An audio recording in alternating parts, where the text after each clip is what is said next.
sister does. Adult and Yeah.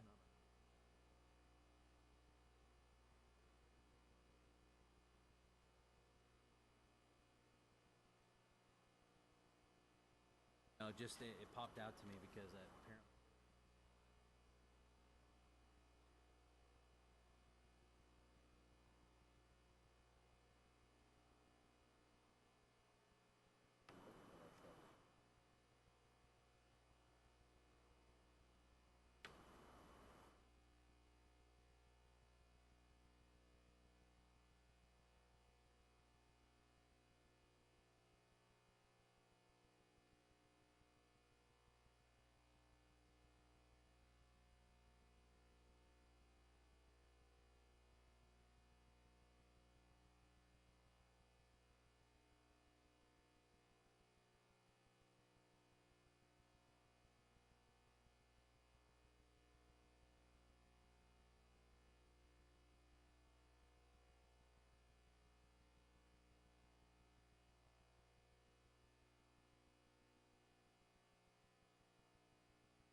O'clock, and I call to order the meeting of the City Council of the City of Victorville. And the City Council seating is the Library Board of Trustees, Southern California Logistics Rail Authority, Southern California Logistic Airport Authority, successor agency to the Victorville Redevelopment Agency, the Victorville Joint Powers Financing Authority, the Victorville Water District, and the Victorville Housing Trust. May we have roll call by our City Clerk? Councilmember Kennedy. Here. Councilmember McEachron. Here. Councilmember Negretti. Here. Mayor Pro Tem Cox. Here. Mayor Garcia. Here. May we have declaration of closed session items by City Attorney? Thank you, Mayor Garcia. We actually have 10 items this evening. They're all listed on the agenda. Items A and E are related. They are existing litigation pursuant to Government Code 54956.9D1. One is on behalf of the Airport Authority, the other is the city. That litigation is the SEC versus the City of Victorville, and the case number and parties are set forth on the agenda. Items B and F are also related, also existing litigation pursuant to Government Code 54956.9D1. Again, one on behalf of the Airport Authority and the other on the City Council. That litigation is the K&D affiliates versus the City of Victorville. And again, the parties and case numbers set forth on the agenda. Item C is real property negotiations for the Airport Authority pursuant to Government Code 54956.8. Negotiating parties are ComAv and the Southern California Logistics Airport Authority. It's pertaining to price and terms of property that is set forth and described on the agenda. Item D is also real property negotiations pursuant to Government Code 54956.8. The parcel numbers are set forth on the agenda. Here, the negotiating parties are Mr. Metzler on behalf of the Airport Authority and Mr. Parno on behalf of Sterling Development LLC. Items E and F we've handled. Item G is anticipated litigation pursuant to Government Code 54956.9, Subdivision D, and this pertains to two potential cases. Item H and item J are related. They are anticipated litigation pursuant to Government Code 54956.9 D2. One potential case, one is on behalf of the Water District, which is item J. The other is on behalf of the city, item H. And lastly, item I is real property negotiations pursuant to Government Code 54956.8. This pertains to the property located on Yuma Street. The negotiating parties are Mr. Robertson and High Desert Association of Realtors, as well as Maurice M. Kelly. To the extent, and again, the specific property is listed on the agenda. To the extent there is any reportable action, we will report it at the conclusion of the closed session, or to the extent we get through it all prior to the commencement of the 6 o'clock regular session. Thank you. I skipped over public comments, and I see a gentleman sitting over here. Did you? He's with my firm, and he's going to be part of the closed session with us. Oh, very well. So then we will recess to closed session, and a regular session will convene at 6 p.m.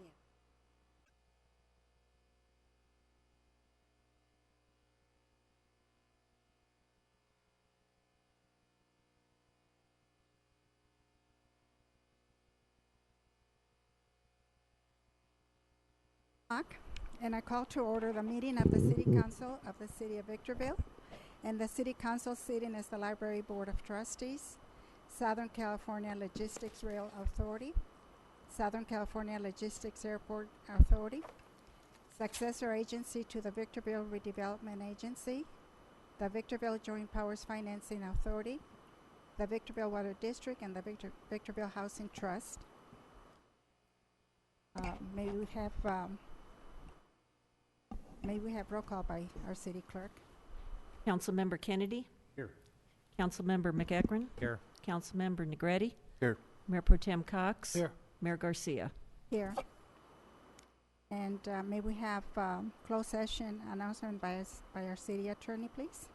Thank you, Mayor Garcia. We commenced closed session at the 5 o'clock meeting. There were 10 items, all of which were announced at the commencement of that meeting. Unfortunately, we have not concluded the closed session. We will be adjourning to immediately at the conclusion of the regular session and have to go back in closed session. To the extent there are any reportable actions with respect to any of those issues, we will report them at that time. Thank you. At this time, we will have the invocation and the Pledge of Allegiance. The invocation will be delivered by Pastor George Beersley of the High Desert Church, and the Pledge of Allegiance will be led by Police Chief Sam Lucia. Please stand.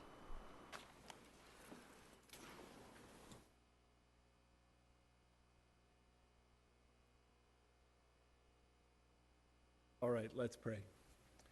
Our gracious Heavenly Father, we thank you for this country we live in. We thank you for this city. And Lord, we pray that as these leaders you give us make decisions and discuss the business of this city, that you would give them wisdom. And Lord, that even as we even think about the outcomes of those decisions, we would have the grace to handle those things in appropriate ways. In your name.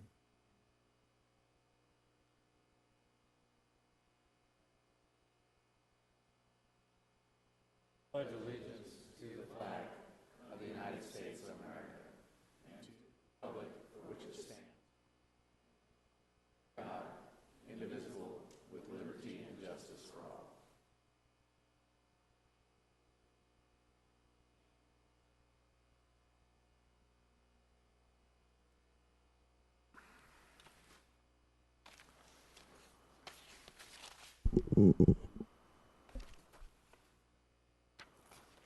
We do have two presentations.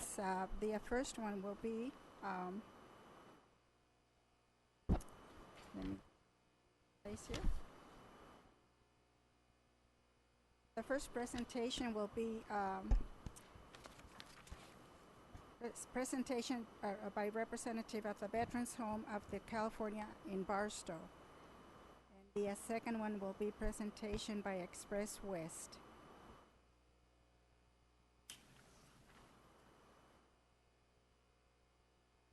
Good evening, Honorable Mayor, City Council members, City Manager, and staff.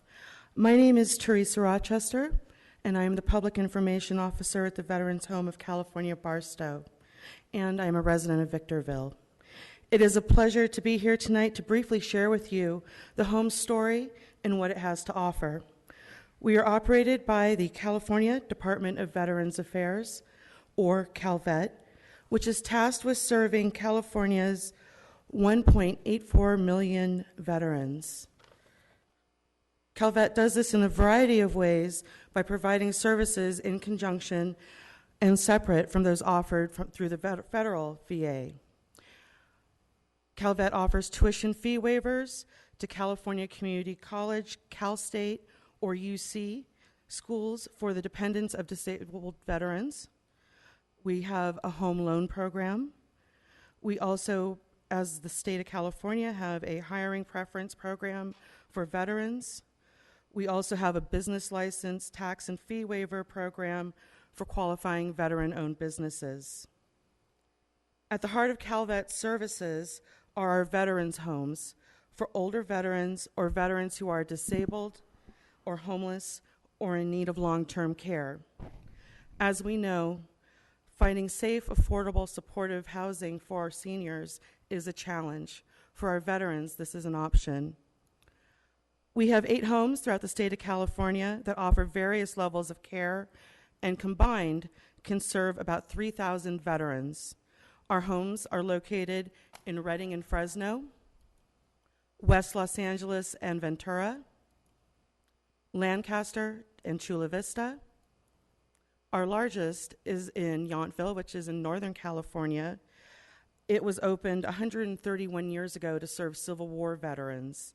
It also holds the distinction of being the largest veterans home in the nation. And of course, there's the Veterans Home in Barstow. We're the second home that was built by the state of California. We opened our doors in 1996. We are a 220-bed facility and home to about 180 veterans and spouses. We provide 3 levels of care. We have independent living for those veterans who are self-sufficient and do not need assistance. Intermediate care is for those who do need some assistance from nursing staff for activities of daily living, which could be grooming or dressing or medication management. And of course, our highest level is skilled nursing, and that is for those who need the highest level of care. We do provide an array of amenities from full dining service and housekeeping to a medical clinic that provides primary care for our independent residents and staff doctors that serve our intermediate and skilled nursing residents. We provide transportation to all medical appointments as well as to all activities off campus. And of course, we provide a full array of activities on and off campus and provide such things as a canteen, beauty and barber shop, and limited banking services. Our residents have served in World War II, Korea, Vietnam, and peacetime. Veterans who are eligible to apply are 55 or older, or any age if disabled and in need of long-term care. Prospective residents need to have served active duty for a minimum of 90 days and have been discharged under honorable circumstances or have an honorable discharge. As I wrap up, I would like to take this opportunity to thank various community groups in Victorville for their generosity and support of the Veterans Home. Church and Dwight LLC, also known as Arm & Hammer, located here in Victorville, had their veterans who are staff members come up and distribute personal care items to our veterans. The Victorville Elks Lodge goes above and beyond, sponsoring a luncheon for women veterans, our annual fishing trip, and other events. If there are any community groups that are interested, we welcome your support, whether through volunteering or group projects or through donations. And to conclude, I would like to extend an invitation to each and every one of you to come up and tour the facility. We'd be happy to show you around and treat you to lunch. Thank you so much for your time, and have a good evening. Thank you.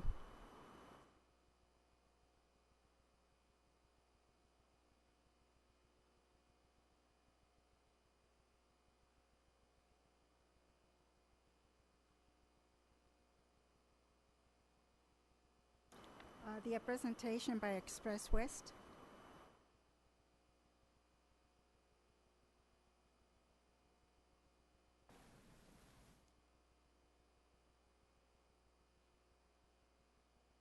Council members and city staff, thank you very much for the opportunity to present a status update on the Express West project.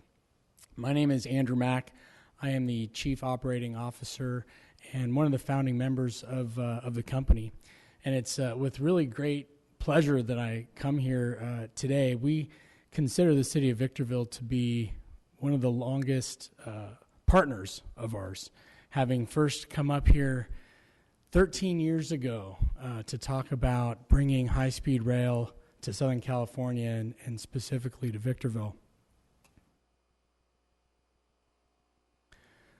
So just as a little bit of background on the project and the market that it's expected to serve, on average between the years of 2005 and 2013, there were 38 million people that visited Las Vegas, and 40% of that visitation traveled from Southern California, either residents or people traveling through LA and Orange County. And what's amazing, and probably not something that would be surprising to folks in this room, 90% of that visitation drove on I-15. And so we took a look at that 13 years ago, and we recognized that there's a better way to serve this area with more efficient transportation than driving on the I-15. We've done extensive ridership studies and investment grade studies beyond the environmental work that show that there is a real need for an alternative to flying and driving. So how would we do it? And there's been a lot of prior attempts, and so we took a different approach to the corridor. And our approach was to build an initial system to Victorville and to have the terminus in Southern California here in Victorville to get very close to the population centers of Southern California, but to still provide that travel time savings to the people who are driving on the I-15. The other strategy is to use standard gauge, steel wheel on rail, high-speed train technology. And in the last 13 years, the advancements of steel wheel on rail, high-speed train technology have gone incredible. Overseas, all over the world, Europe and China, the fully electric multiple unit trains that we would provide on this system are proving to travel over 220 miles an hour. They've broken land speed records. And so this really is the newest and greatest available technology that's being used around the world. We didn't want to use this corridor and this project as a proving ground for new technology. We wanted to use technology that's proven. The other novel approach is to do it through a private interstate passenger rail corporation, and that is Express West. We are a private company. There's been no federal, state, or local tax dollars invested over the last 13 years that we've developed the project. And lastly, looking at the entire region and extension over the High Desert Corridor to connect to Palmdale and into LA, will then eventually serve by rail Orange County and even Northern California with the advent of the California high-speed rail system. Very quick overview of the approved project. As we stand today, we are a federally approved private interstate passenger railroad, and it's the first in the U.S. The approved project is from Las Vegas to Victorville. It's approximately 185 miles, and the project will be built primarily within or adjacent to the I-15 freeway. It'll be built on all new exclusive double tracks, so there's no sharing with the freight system. There are no at-grade crossings with any roadway traffic, and it'll be passenger-only service. Our end-to-end travel time from Victorville to Las Vegas is just under 80 minutes. And what we realized in our traffic studies and ridership studies is that to be competitive with vehicles, which is why the dominant form of travel to Vegas, we had to provide a very convenient service.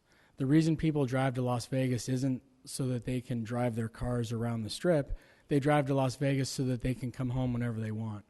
And so we needed to provide that same level of frequency and that same flexibility. So our operating plan assumes 20-minute service on peak and an average round-trip fare of under $100.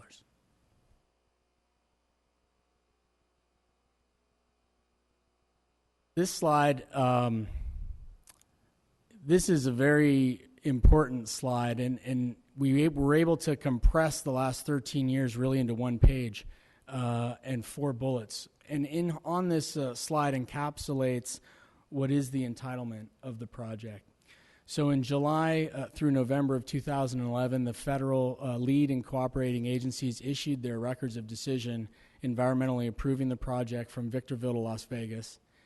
And in October of 2011, the Surface Transportation Board issued its Certificate of Public Convenience and Necessity. The STB is the exclusive federal agency with regulatory authority over rail service. And so that is our construction and operation license that's derived from the federal government. And then in December of 2011, we executed a lease agreement with the BLM for all of the federal land that's required for the project, which interestingly is the I-15 corridor. The lead land management agency is the BLM. Federal Highways has an overlapping easement for highway purpose, and so the Federal Highways' role on the environmental document was to make the decision that our overlapping use doesn't interfere with their plans for the future expansion of the I-15. And so we were able to achieve that and execute a lease agreement with the BLM. And then in September of 2012, we secured our nationwide permits with the U.S. Army Corps of Engineers. So to put this in the context, I had mentioned briefly before about the extension over to Palmdale. There is a movement here in Southern California and in California as a whole that recognizes the value and the future potential of high-speed rail. And it started with the connection, or it started with an impact to our project with the High Desert Corridor. In March of 2012, the Joint Powers Authority decided to add rail to the highway environmental impact statement. And that's a connecting high-speed rail service between Victorville and Palmdale, anticipating the future potential connection to California high-speed rail, but also the immediate connection to the existing Metrolink service to Palmdale, which would provide a complete rail service from Southern California all the way through to Las Vegas. And then in April of 2012, the Southern California Association of Governments named the the Express West project through to Palmdale as part of its strategic plan project. And so there's a recognition of this future potential and the regional connectivity even beyond Victorville and into the LA Basin. The last bullet there is the High Desert Corridor issued its draft EIS in September, and they're working now toward the final EIS and record of decision, and it does include, as an alternative, the highway corridor with the high-speed rail connection between Victorville and Palmdale. On the federal side, the FRA, let's see, it was in 2014, just the end of last year, the FRA released its multi-state rail planning study, which you can download online off the FRA's website. And in that study, it identified 3 core express corridors. And these are corridors, high-speed rail corridors, that the FRA, through its analysis, has determined can not only stand on their own, but also feed the growth and development of high-speed rail in the Southwest. And of those corridors, San Diego to Oakland was identified as one, Las Vegas to Los Angeles, so the greater Los Angeles area, and LA to Phoenix. And so both at a local level here with the city of Victorville, a regional level in Southern California with the Southern California Association of Governments, the Joint Powers Authority, and LA Metro, and also here at the federal level, there's been a recognition of the strategic importance of high-speed rail to serve the future growth in Southern California and Southern Nevada. So we've done extensive work through the environmental process and with our design team to come up with what this Southern California terminal station in Victorville would look like and how it would operate. And we know because of the significant amount of vehicles that we're going to pull off of the I-15 that we need a big parking lot. It's estimated about 15,000 parking spaces. And the next few slides are just a few renderings of our early vision of what the station could look like. And this is actually a photograph of a 2-scale model that we've built that's in our headquarters office in Las Vegas. And if ever any of you are ever there, we'd be happy to show you. And you can see it's designed to have close-in structured parking, secure and recorded structured parking, and to provide for easy access into the station area. And there's a rendering as well. So in summary, in terms of the project benefits, both for Victorville and San Bernardino County as a whole, obviously the transportation connection we see as a significant benefit, connecting Victorville to Las Vegas, improving mobility in the corridor, improving air quality, and easing traffic on the I-15. Promoting economic development. There's a significant amount of construction-related jobs as well as long-term permanent jobs. Our major operations and maintenance facility will be housed here in Victorville, which will require long-term permanent jobs. Will produce an estimated economic output of $8.7 billion, both in terms of the construction period and during the operations of the project. The environmental document estimated a reduction in pollutants in the corridor by over 40%. So the environmental benefits of travel by fully electric train are well studied and well documented. Because of the significant traffic demand on the I-15, our project's estimated to divert up to 25% of the private cars off of the freeway, which will open up the I-15 to goods movement and will ease traffic here in the high desert. And of course, there will be an increase in tax revenue from sales and from the economic development associated with the train. That concludes my presentation. I'd be happy to answer any questions if that's appropriate.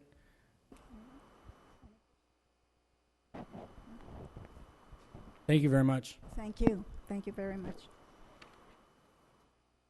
At this time, may we have our city clerk present the agenda and any revisions for the record, please? Mayor Garcia, the City Council of the City of Victorville welcomes the public's participation in tonight's meeting.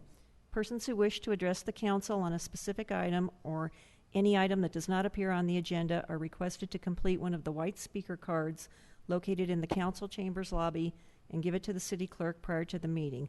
The mayor will call upon each individual who has submitted a speaker card.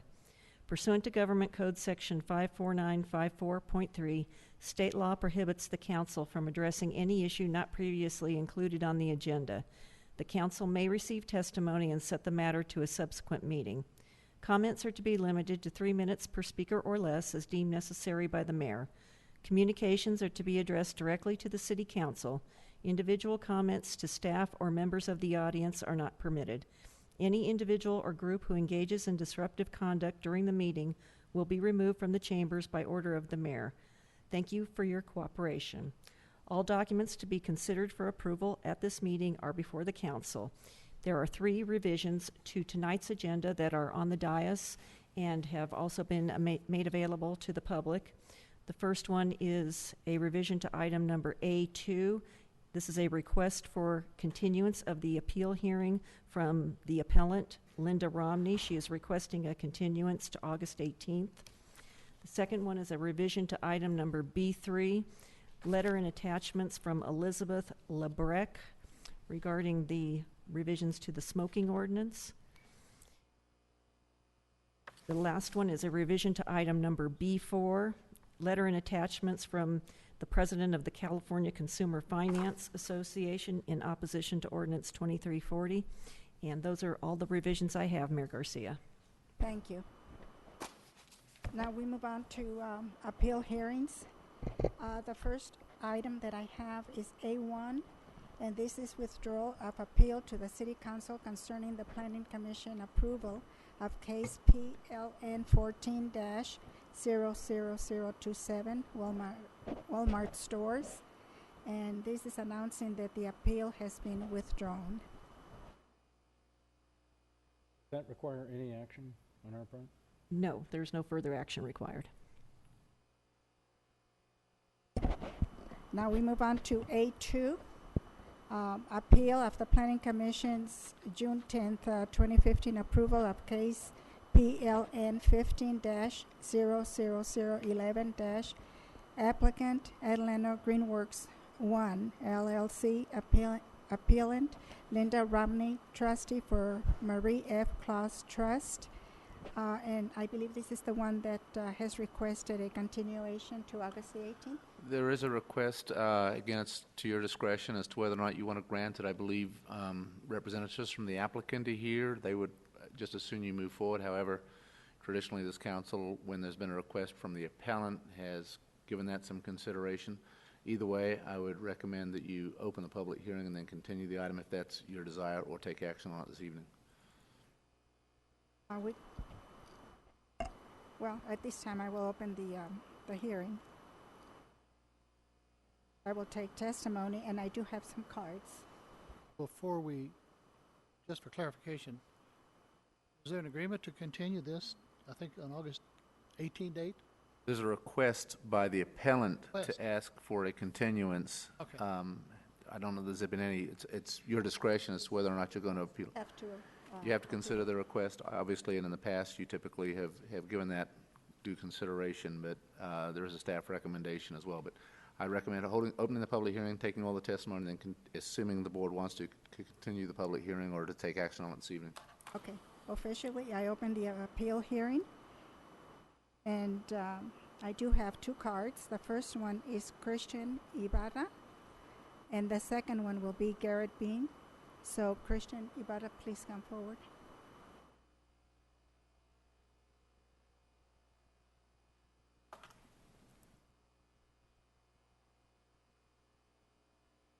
Good afternoon, Council. At this moment, I just wanted to ask you if you are going to grant the continuation, because I didn't get that clear, for August 18th. We haven't decided yet, but we will. But what would lead to that We will decision? decide whether we Okay. continue it. All right, so you haven't decided, so you don't have the decision right now. So this might be the only thing that anybody has anything to say about the matter, if you decide not to grant it. It's possible. Oh, that's unfortunate. I got no comment in this case. I just hope you can consider that Linda Romney can have her day if she asks for the continuation date. We will consider it. Thank you. Next one is Garrett Bean.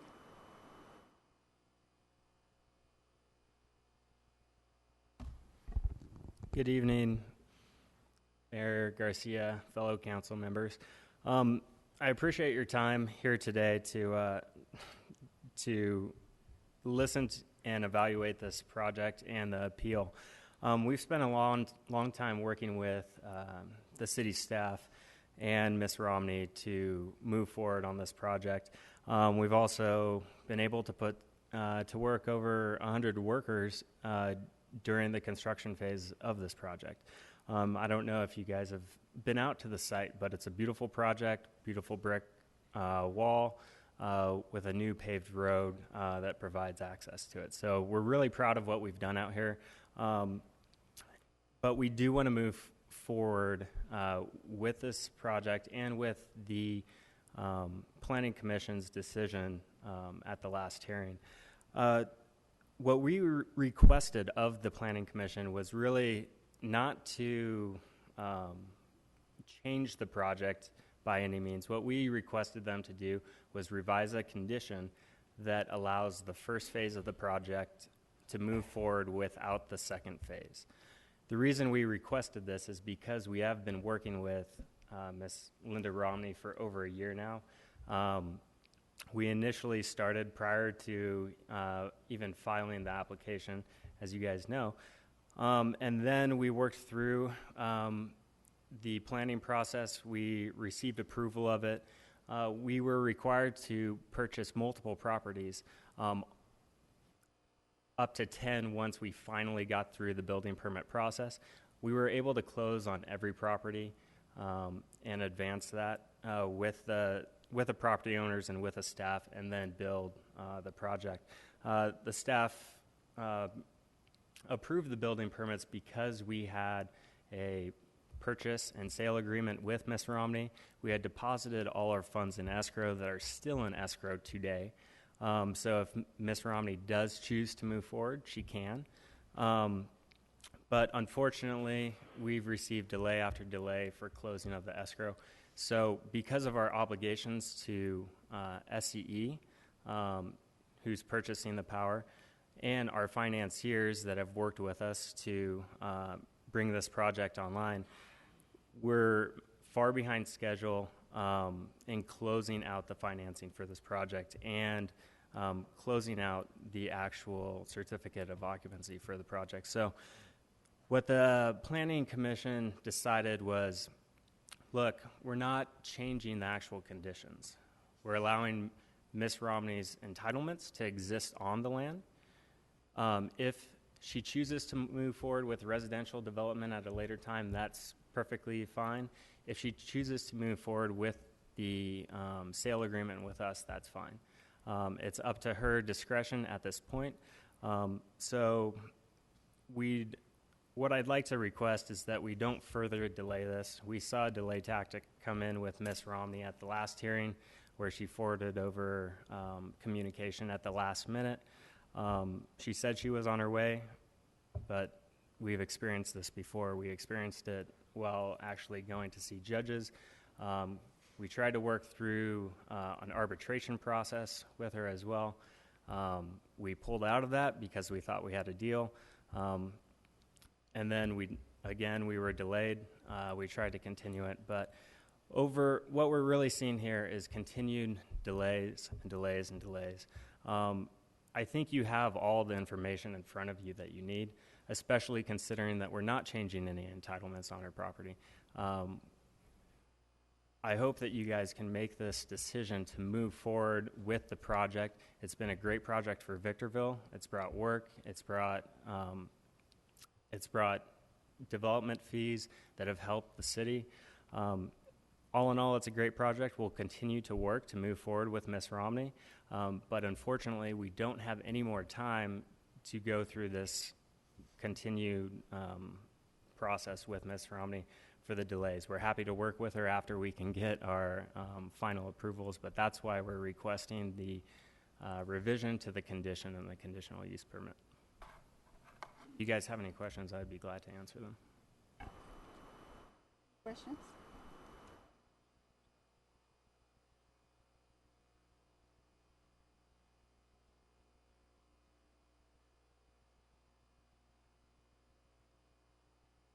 For me, thank you.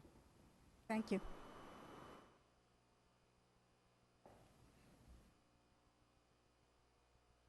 I know you've had a considerable amount of time and have worked on this project for some time.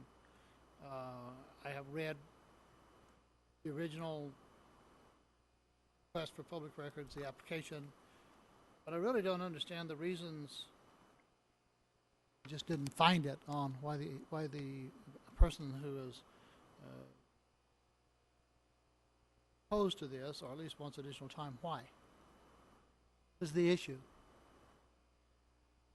Her issues tonight were that she was under the impression that the meeting was going to be held on August 18th, and she said in her request for a continuance tonight that she has scheduled an attorney to represent her at that time, not tonight, and also that she was stung by a wasp today and needed emergency treatment. Those were her reasons for needing more time tonight. Did I read someplace, or it's in the notes or in the body of this, that some staff member assured her that this would be continued until August 18th? That's what she states, is that a staff member named Tracy told her that it would be heard on the 18th. Since you've been made aware of that, have you discussed that with the so-called staff member and affirmed that that's true or not? We don't know who that staff member is.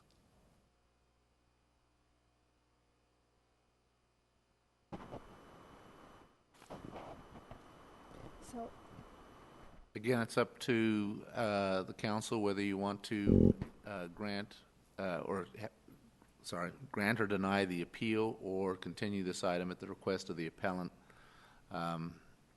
Past practice has obviously deferred somewhat to the request for continuances, but here there's some pressing timing issues as well. So, Madam Mayor, do I have to close the, depends what you want to do. If you either want to continue this item to the 18th, if not, you can close the public hearing at this point to decide on it this evening. my request would be for us to make a decision tonight. I see no reason to continue it, frankly. I mean, we've got all the information. We don't know why the appellant wants to continue it. What a remarkable coincidence. She was stung by a wasp, but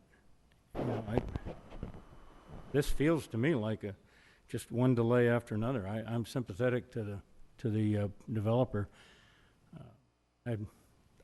I don't know when Walmart came and asked for a continuance, they came and explained why they wanted a continuance. I don't have an explanation. I don't have a reason. I have a developer trying to complete a project. I see no reason to continue it. Madam Mayor, I would ask that you close the public hearing. I agree with Councilmember Kennedy. I'd like to make a motion. I close the public hearing at this time. I'll make a motion to deny the appeal, approving resolution 15-054. Second. Thank Motion you. by Mr. McEachran, second by Mr. Kennedy. All those in favor? Aye. Aye. Those opposed? None opposed. Motion carries unanimously. Now we move on to public hearings. We have item B1. This one is also a continuation from the June 2nd, 2015 meeting. Consideration of a proposed ordinance number 2338 entitled An Ordinance of the City Council of the City of Victorville amending the revising portions of Chapter 13.60 of the Victorville Municipal Code relating to the water conservation. Madam Mayor and City Attorney, can we handle B1 and B2 currently? Let me just check on B. One's for the water district, one's for the city. They're Yes, the same. you could Okay. Definitely If consider we them could both and handle have both the of public those at the same time. have the public hearing open for both items, and then take motions on both items together. I opened the public hearing on both B1 and B2, and I do not have any cards at this time.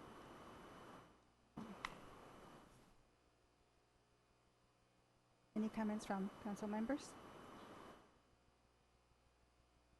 I've had concerns before on the way we write the ordinances that they should be specific. This is very difficult in this particular case. But on page 5 of the ordinance, when they make statements that the landscape water conservation standards detailed in the chapter are intended to promote water conservation by designing healthy, attractive, whose opinion? This looks like it ought to be in a preamble rather than a specific provision of the ordinance. I'd like to see somebody cite somebody in that particular section and have it upheld in court. I don't think it would be. I've complained about that before, that there are ways to get policies adopted and then adopt the ordinance that are so specific that if someone makes a request, you can hand them a copy of the ordinance or they can look it up and understand it. And I'm a little we need to do this, there's no doubt about it, but I'm leery of the language, and have been, a lot of the ordinances that have been adopted lately, because they leave it up to staff's interpretation, and eye of the beholder is not sufficient trying to enforce an ordinance, but this is something we have to do. We're committed to it. I just wish that we could have some more legalese in these ordinances to ensure that if we have someone issue a citation or a warning, that it's enforceable. I fully agree with you. Part of the problem with these water conservation ordinances is that we are following direction from the State Water Resources Board. That, unfortunately, has been a moving target in connection with their trying to address the drought in Southern California, or all of California. So they are sort of providing guidelines which have, unfortunately, some of this loose discretionary language in it.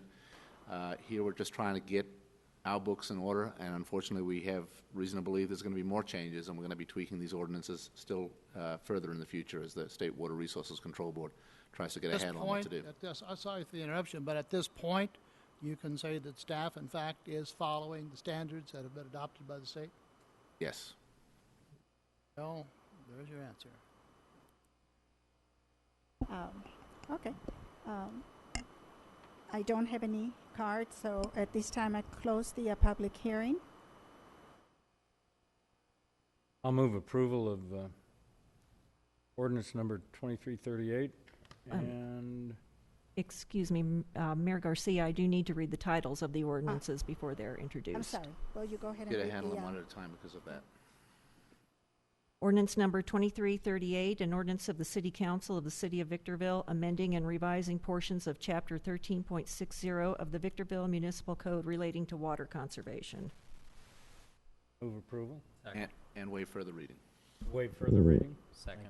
Motion by Mr. Kennedy, second by Mr. McEachran to introduce and waive further reading. All those in favor? Aye. Opposed? None opposed. Motion carries unanimously. Ordinance number BWD-013, an ordinance of the Board of Directors of the Victorville Water District making certain clarifying and harmonizing amendments to ordinance number VWD-012, which created a new Chapter 10.5 and Title 10 of the Victorville Municipal Code titled Victorville Water District Conservation Program and Water Shortage Contingency Plan. For approval. Second. Motion by Mr. McEachran, second by Mr. Kennedy to waive further reading and introduce the ordinance. All those in favor? Aye. Those opposed? None opposed. Motion carries unanimously. Now we move on to item B3, consideration of proposed ordinance number 2331 entitled An Ordinance of the City Council of the City of Victorville amending Chapter 6.14 Smoking Section 6.14.010 definitions. At this time, I open the public hearing, and I do have several cards here. I have Jesse Segarra, and after that, I have John Alvarez.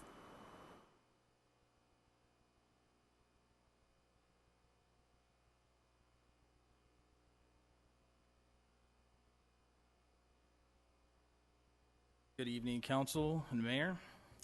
My name is Jesse Segarra, and I currently live in Victorville, California. For roughly 10 years, I was a pack-a-day smoker until I found a safer alternative, also known as a vapor product. I finally found freedom from the addiction to traditional tobacco products. I'm not inhaling harmful tobacco smoke anymore, nor am I sharing secondhand smoke with anyone around me. I'm also here today as a Secretary-Treasurer for the High Desert Chapter of SFATA. That's a Smoke-Free Alternative Trade Association. And for the record, I have never taken any payment from the industry I represent, nor by any tobacco companies. We are not tobacco. We are not hookah. We are not massage parlors. And we are not hydroponics. And we definitely are not marijuana, nor any type of marijuana product or derivative. Some of the ingredients in our vapor products are the same ingredients used in asthma inhalers. Inasmuch as using an inhaler does not classify the user as a tobacco product, we would just expect the same courtesy of recognition. I'm here to represent roughly 11 vapor product businesses in the Tri-City area. These are small, often family-owned businesses that do not have nor ever had any ties to the tobacco industry. We are greatly concerned with the ordinance number 2331 because it seeks to incorporate smoking, which is often associated with big tobacco products, the same as vaping. So, i.e., vaping is tobacco. Regulating tobacco products is a direct response to the known harm they cause, whereas vapor products do not contain tobacco and have been determined by experts to be at least 95% less harmful. Mitch Zeller is the director for the Center for Tobacco Products at the FDA, has stated publicly that for smokers unable or unwilling to quit, vapor products are the preferred alternative. He also stated, and I quote, "If we can get all those people to completely switch off their cigarettes for one of these non-combustible vapor products, that would be good for public health." Regulation, classification, and treatment of vaping or vaping products should be approached from a position of trying to protect the public health from the death and disease caused by combusting tobacco, rather than putting an extra burden on adult smokers that would possibly no longer be incentivized to switch to another alternative. I urge you to separate the cohesion between traditional cigarettes and electronic vaporizers. We are not tobacco products nor associated with big tobacco. Just recently, Senator Lino introduced SB 140 that would classify all vapor products as tobacco products, and on July 8th, just weeks ago, that bill was shut down by the Senate committee. Furthermore, we as an industry support restricting youth access to vaporizing products. The Age to Vape program, which is sponsored by SFATA, has been fueled and driven by the vaping industry to help ensure that vape shops participate in checking and scanning the IDs of anyone looking or appearing to be under the age of 21. We also support that all e-liquid, whether containing nicotine or not, be properly labeled and require the use of child-resistant bottling. I have with me a small packet prepared by the World Health Organization on how this growing industry is actually beneficial to public health and not the opposite. We do not market or sell to minors, period. Vaporizing products are used by adults, made for adults, and sold in age-restricted stores. Thank you for your time. This is the first time I've done this. I do have a packet. If you wanted it, there we go. Okay, thank you. Thank you. Thank you very much. Next, we have Elizabeth LaBroque. And after you will be Maggie Lowe. Did you also have one for John Alvarez? I know you said his name first after Jesse. There was John Alvarez. I do. Did you want to do him He first? can come after you. Okay. All right. I've never done this before either, and I'm not a public speaker by any means, so I'm a little nervous. I just wanted to share with you my experience with vaping products versus smoking. I'm not a vapor or a smoker, but these products have both impacted my life significantly. All my life growing up, my mother smoked up until I was 20 when I moved out and moved in with my husband, who also smoked at the time. And about a year ago, he switched to vaping. Over those 20-some years that I was exposed to secondhand smoke, I would wake up every morning coughing and could feel the effects of being exposed to secondhand smoke. When my husband switched to vaping, that went away. I stopped coughing, I wake up with more energy, and I feel healthier. My husband also has felt a huge improvement having switched from smoking to vaping. And not only has our health improved, but he also introduced my mom to vaping, and after 48 years of smoking cigarettes, she has quit smoking with the use of these products. I understand that vaping does need to be regulated, but I dispute, however, that vaping is smoking. It's not. It's totally different. Vaping is a huge community asset that will help smokers, and there's a large portion of smokers in Victorville. It will help them to live healthier lives and help other people around them live healthier lives as well. In addition to that, smoking is a huge waste product. There's a waste produced by smoking that is the #1 litter item collected around the world, being cigarette butts. Vaping products are nearly 100% recyclable. The product uses a much smaller amount of material than cigarettes do. If you go outside of any of our local stores, Winco, Sater Brothers, wherever, and look at the ground, there are cigarette butts everywhere. And I feel that equating cigarettes, smoking, with vapor products is a disservice to the community. Thank you. Thank you. John Alvarez.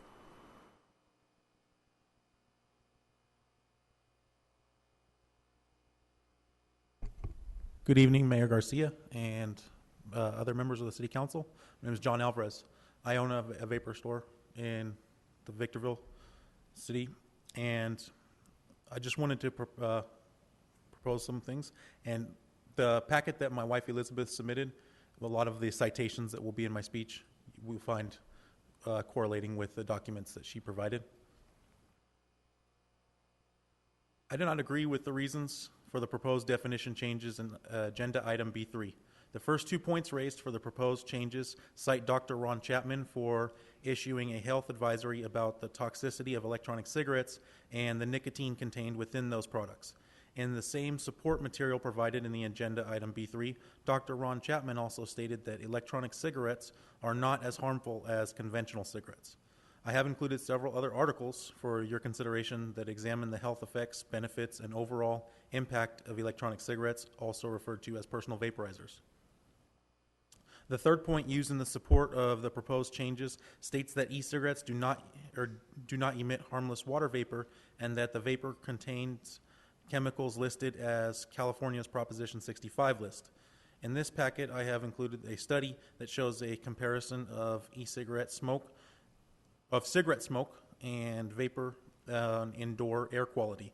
The findings show that vapor presents no significant risk to human health, while cigarette smoke laces the air with carcinogens and poses significant risk. The fourth point raised points out the fact that personal vaporizers have not been approved as smoking cessation aids as of yet. Studies, surveys, and personal testimonials are conclusive evidence that personal vaporizers are effective smoking cessation aids, and further research will help the FDA to approve these devices. One survey included in this packet suggests that smokers who use personal vaporizers have a 70% quit success rate. The fifth point and sixth reasons proposed in agenda item B3 address advertising and marketing appeal to youths and poison control center exposures to e-liquids in children under 5. Research has shown that flavor variants or varieties of e-liquid have less of a relevance to non-smoking teens than to adults trying to cease smoking. The variety of flavors has been shown to be very significant in the success rates of cessation in current smokers. It is unfortunate that any child has been exposed to e-liquid or electronic cigarette poisoning. However, I would encourage you to look at the statistics in the exposures that the poison control centers have reported for children under 5. I have included the page addressing e-liquid exposures directly from the American Association of Poison Control Centers website, as well as their page addressing single-load laundry detergent packets. This common household product was the cause of over 6,000 exposures in children under 5 in the first 6 months of this year alone. The vaping industry is self-regulating in many of the areas concerned to officials. For example, most companies are ceasing to use cartoonish characters in their advertising, and child-proof caps on e-liquid are being mandated by the key advocates of the vaping community. I personally do not stock any e-liquids in my store that do not contain child-proof caps.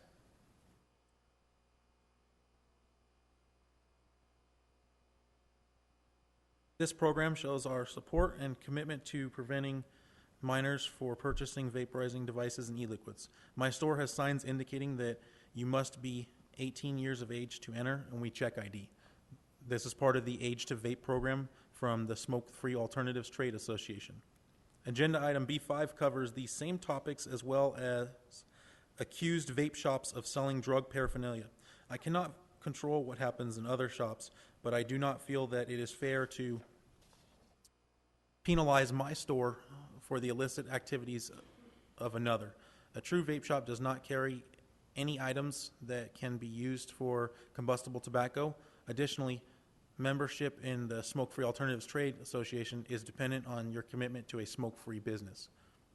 Therefore, in conclusion, personal vaporizers are not the same as cigarettes, and vaping is not the same as smoking. To define this industry as such would be a disservice to the large smoking population in Victorville. This population could see huge health benefits by switching from smoking to vaping.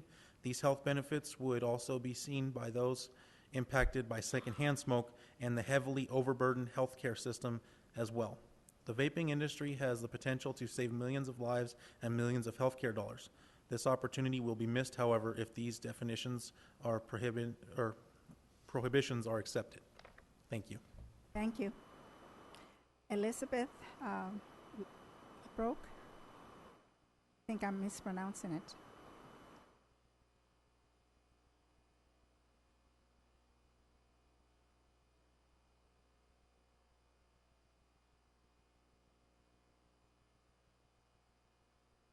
Maggie Law.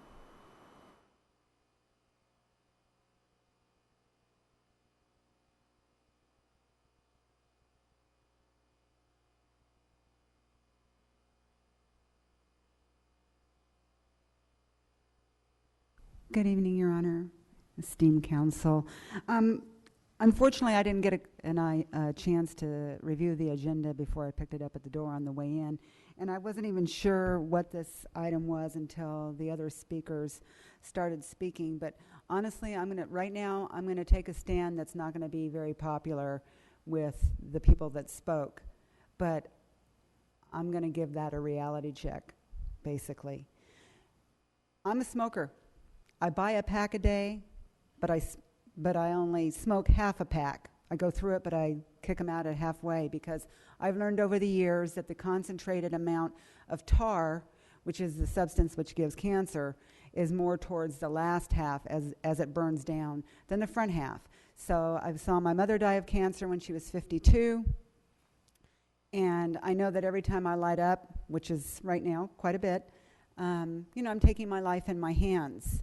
But e-cigarettes, I heard a lot of things that didn't make sense to me out there. The health benefits. There's no health benefits to putting anything in your body that is not healthy food or healthy drink. There's no benefits. And there's no proof that it's cessation, because all you're doing, if that's their stand or their position, is you're converting from one obsession to another. And more importantly, the standard, I heard them say some studies or statistics, but without citing what they were. But more importantly, in my own mindset, the final word on what is considered healthy or not healthy for the American population is not the places, the people we're talking about. It's our Surgeon General. It's our U.S. Surgeon General and California State Studies, and so on and so forth. So last I knew, which was a while back, e-vaping, the ingredients were not regulated by our FDA. Okay, this is why we pay a lot of money for medicine in America, because we have those controls of the FDA, those regulations, to make sure that we're not at risk, instead of hopping on the internet buying our drugs from Canada or Mexico or anywhere else. And it's the same with e-vaping. I don't follow the media that much, but anyone who would stand before you and tell you that the ingredients are not toxic, I would suggest is because it benefits their business and not because it benefits anyone's health. Thank you. Thank you. Samantha Taylor.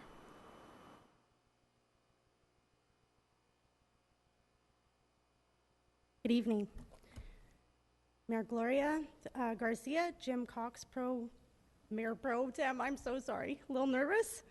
Good evening, council members. My name is Samantha Taylor. I am a Victorville City resident and also a business owner. However, I have no financial investment in the vaping community. I actually own a maintenance and janitorial business, commercial, and I am actually here today on behalf of the vaping community in the city of Victorville. I have personally been involved in many fundraisers and events that have benefited our city and community, such as Toys for Tots and my program, PIF. PIF stands for Pay It Forward, a 100% nonprofit program with the aim to help those who want to stop smoking and want to take the vaping route. Another aim of PIF is to help those in financial hardship stay off cigarettes. How the program works is I donate my time picking up donations and redistributing these donations back into the community. Many have had a hand in contributing in many ways to this program, too many to fairly name, and I have had the pleasure of watching it benefit many. There are many misconceptions about the vaping community as a whole, and I'm here today to hopefully shed some light and present to you a different side. I've seen many generous hearts, minds, and many generous people pull together and help one another become better people and help each other grow.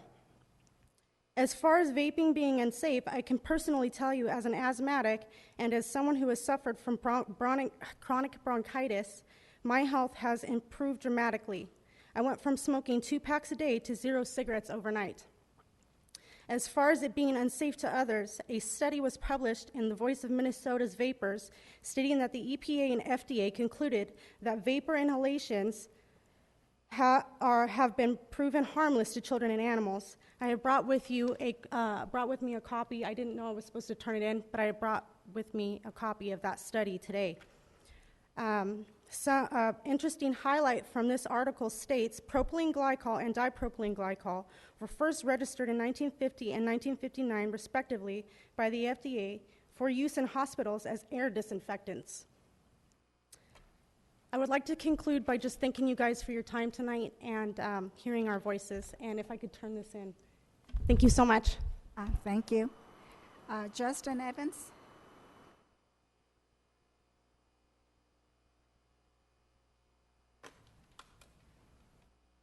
Hi, good afternoon, council members and mayor. My name is Justin Evans. I am a vet, 4 years, United States Marine Corps. I am a current business owner in the city of Apple Valley, California, and I am a registered voter in the city of Victorville. I own a vape shop.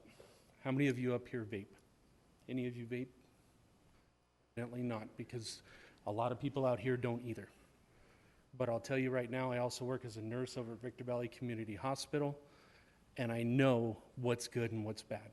I don't have any published studies with me. I just heard about this ordinance and what was going on, so I rushed over here.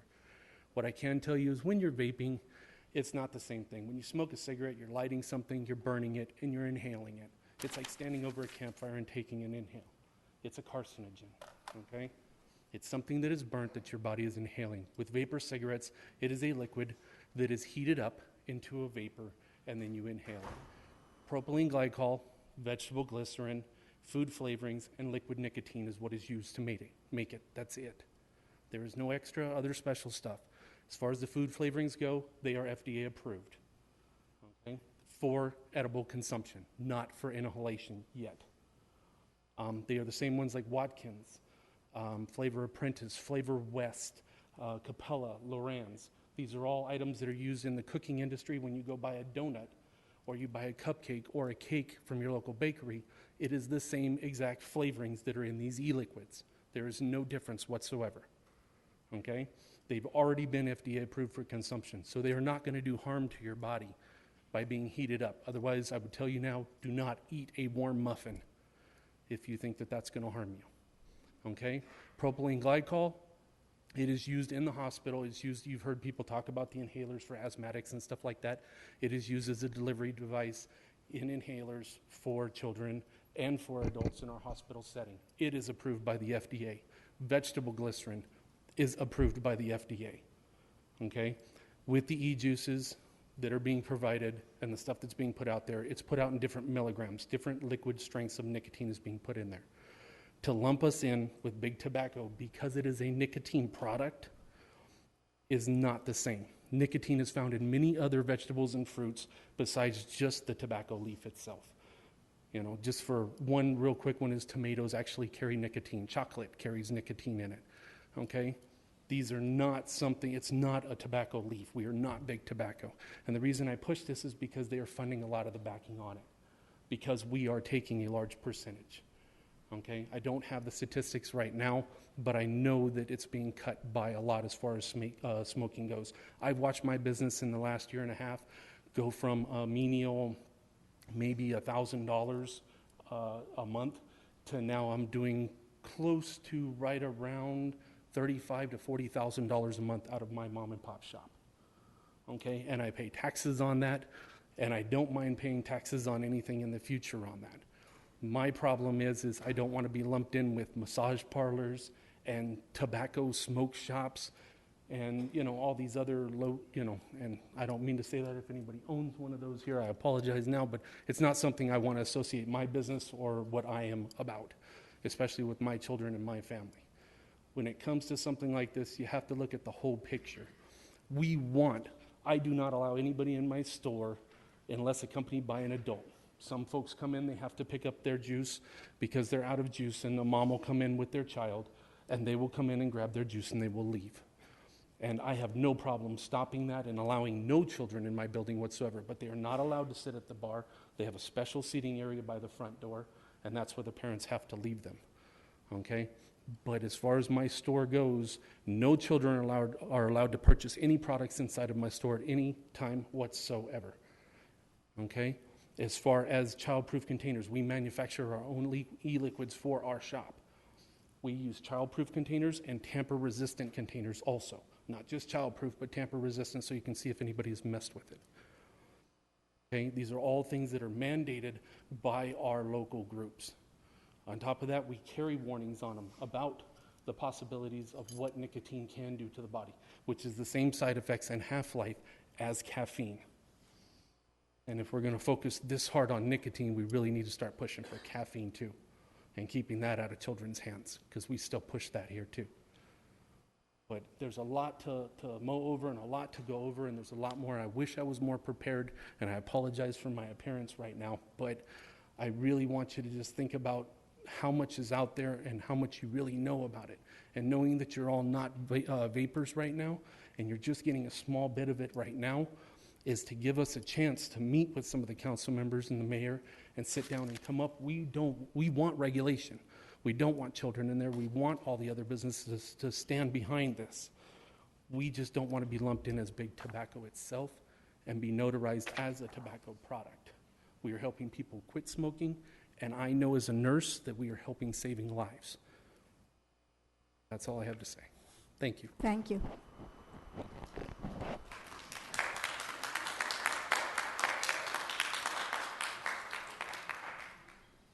That's the last one.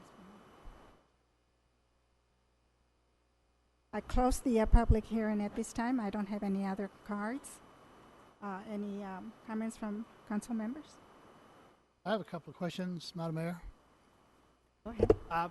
There's ample evidence that it's harmful, tobacco is harmful, and federal government and the state government of California has generally been the leader on an item before. We adopted rules because the state had adopted them. The state hasn't adopted this. Why are we out front with this? Mr. Mayor Pro Tem and other members of the council, this originally came to the council about 6 months ago in January, along with a no smoking ordinance for our parks and other enclosed places. At that point in time, we had similar arguments from the vaping community, and so the council at that point bifurcated the issue, adopted the no smoking ordinance, and asked that the Community Services Advisory Commission that advises the council on parks and recreation items take another look based on those comments. They have taken that second look, ultimately reviewed information from the state, from the federal government, as well as a series of experts, and have recommended that you go ahead and adopt this new language that would essentially treat e-cigarettes the same as cigarettes, not because they're equal to or as dangerous as. I think it's recognized that for a smoker, it's certainly healthier for them to switch over to vaping, but that doesn't make vaping healthy. It's healthier than smoking, but it doesn't make it healthy, is what the literature that we've been provided shows, and ultimately they are recommending, or they recommended based on the vote that they took, to go ahead and include this new definition as smoking. I have a question on the staff report. The very first paragraph in the discussion poses the issue before us of smoking to include prohibition of smoking, obviously in all its many forms, in all city parks, sports fields, recreational areas, and parking lots. Does that mean city sports fields, city recreational area, and city parking lots, or does that mean everything in the city that's a recreational area, even if it's located on a, say, church property? Because one of the churches I know has a baseball field and all this other stuff. That's referring specifically to city facilities, so it would be city parking lots. So the word city belongs, it's a connector to all of those different facilities. That is correct. That include the golf course? Yes, it better. The golf course is not a park. I didn't write the ordinance myself. I don't know if the attorney or if our Director of Community Services, who was more actively involved, wants to try to field that question or not. It would be considered a recreation area. So no more smoking cigars on the golf course. Okay. But this is not outlawing it. I mean, people can still vape, smoke cigarettes, smoke cigars, whatever they want to do. Anywhere else, it's just in and on city property, city parks, city parking lots. That, in essence, that's what in this essence, is. what this does is anywhere where smoking is currently prohibited, so in restaurants and elevators and enclosed locations, including stores, it would add e-cigarettes as prohibited as well. Okay, but I mean, I would imagine that most stores would prohibit, if they prohibit smoking in their facility, they wouldn't allow, someone that wants to light up a cigar any more than someone wants to vape. That's correct. There's a detailed list that already exists in our city code with regard to what types of areas we're talking about, certain enclosed places, elevators, public restrooms, museums, enclosed theaters and auditoriums. Everywhere where you would not expect to find someone smoking a cigarette, this simply redefines what a cigarette is to include e-cigarettes. Includes any recreation areas, city parks, sports fields, health facilities, and eating establishments. But they would be allowed to smoke at home, their backyard? Yes, as absolutely. As long as it's their private residence? Absolutely. There's nothing here before the council to decide whether vaping is better than smoking, almost better, a lot better, a little bit. That's not what's before us. The only thing that's before us is, do we want to ban smoking in all its forms in all these properties? Now, I'm capable of hypocrisy, but I'm having a real problem when you throw the golf course in, because half of the people I play golf with aren't going to be able to play. We're going to make criminals out of some good friends of mine. That one bothers me now. I'm sorry. This one bothers me. And some people here on the dais. Not me, by the way. Councilman Kennedy. Here's my advice. Hang on, Doug. Here's my advice. I was a 2-pack-a-day smoker for 15 years, and I quit in 1975, 40 years ago. My advice to everybody here, vaping, smoking, whatever you do, quit. Put that guy out of business. Just quit smoking anything. And to respond to the golf course question, if the city attorney is correct in his off-the-cuff advice that the golf course would be included, right now, cigars would be banned. That is already said and done. That is a tobacco product. There is a no smoking ordinance in place now. The question is, will this no smoking ordinance also apply to e-cigarettes? But it right now applies to cigars. So I suspect the city attorney better take a quick look to see if the golf course would be included or not. I'm going to have to look at the municipal code on that real quick. How could it not, really? Seriously. Well, we're talking about public, not private places. Yeah, but that is not a decision you're being asked to make tonight, whether or not you can smoke a cigar on the golf course. No. But my understanding that this would apply to all public places. You don't have to pay money to go into a grocery store, but if you did, they would determine the rules within the grocery store, not us. If you have to pay to go into a golf course, and you don't have to pay in the park. It's public park, publicly maintained. Therefore, we can say you can't smoke in the parks. I don't see how you can say, though, that the golf course, which is privately operated and operates by their own rules, that we could establish those rules for them. That seems a little reaching to me. And again, that's not what's being asked tonight. Are all electronic cigarettes the same? In other words, if they're not the same, how in the world can we enforce an ordinance that says vaping's okay, but other electronic smoking is not? Actually, the ordinance specifically covers that by saying that all electronic cigarettes would be prohibited. So whether it's There's no way to whether it's called distinguish. vaping or an e-cigarette or anything that may be discovered in the future that looks slightly different, is slightly different, but is still an electronic cigarette. Public hearing's over, sorry. Are we waiting for the attorney to look it up, or? Chris, do you know if the golf course is exempted out from sports without looking at the Muni Code? We can look at it. If you want to proceed, we can certainly even amend the Muni Code to make a clarification that it not apply to the golf course, since you're paying for the use of that. Yeah, it's something, again, that's not in the item that's before you tonight. It's a legal question that I think we need a little bit of time to research, and we can get back to the council if the research comes back that is problematic. But there's a slippery slope there, because don't we require sports leagues to pay us for usage of the lighting? Yeah. Yes, we do. So the minute we start charging anybody for anything, then all of a sudden they could say, well, technically you're charging us to be able to be there, so I can smoke a cigarette or smoke a cigar or vape at my son or daughter's sports event, even though it's on city property. I think there's that becomes a huge question thing, but even larger than that to me is, how do you enforce it, Sam? Good luck. I just don't know. I mean, we could say this all day, all that we want, but I wonder right now, if someone was smoking a cigarette at the park, if our police department's going to be, after them, because that's really the type of crime this council wants our police department focused on. Yeah, how many deputies are we going to assign to that? Yeah, well...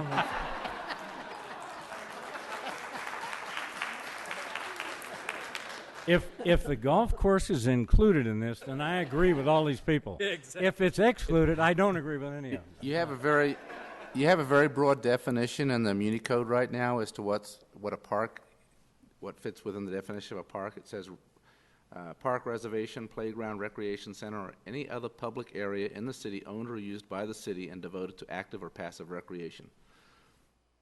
That's the existing municipal code for cigars, cigarettes, every tobacco product. That's the definition of parks in the Muni Code. Which was approved by this council in January. I'm going to ask to continue this item till we get a little better information on it and think our way through it. I'll make that motion. And I second it for the following reason.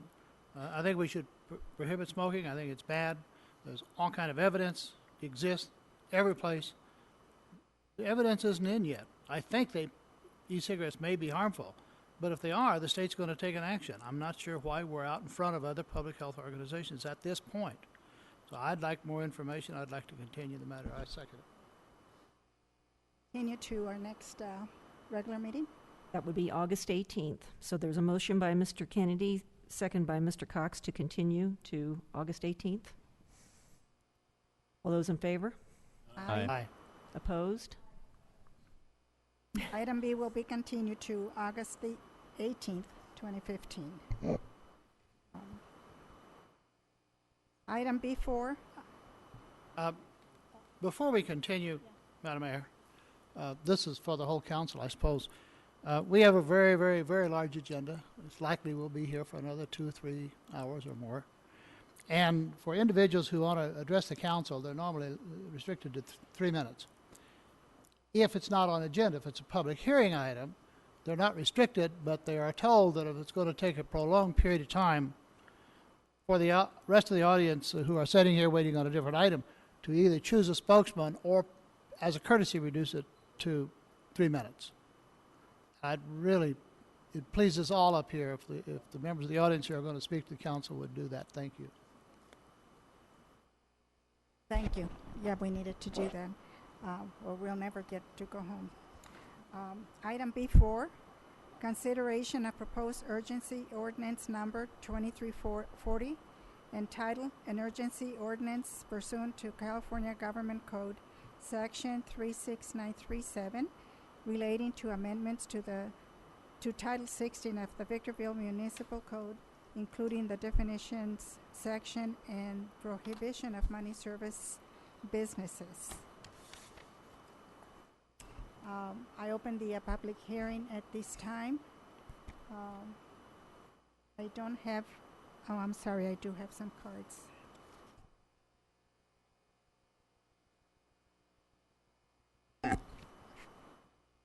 No, I don't.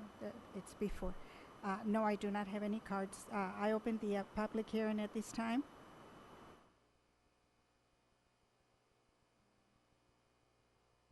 I don't have any cards, so I will be closing the public hearing. And any comments from council members?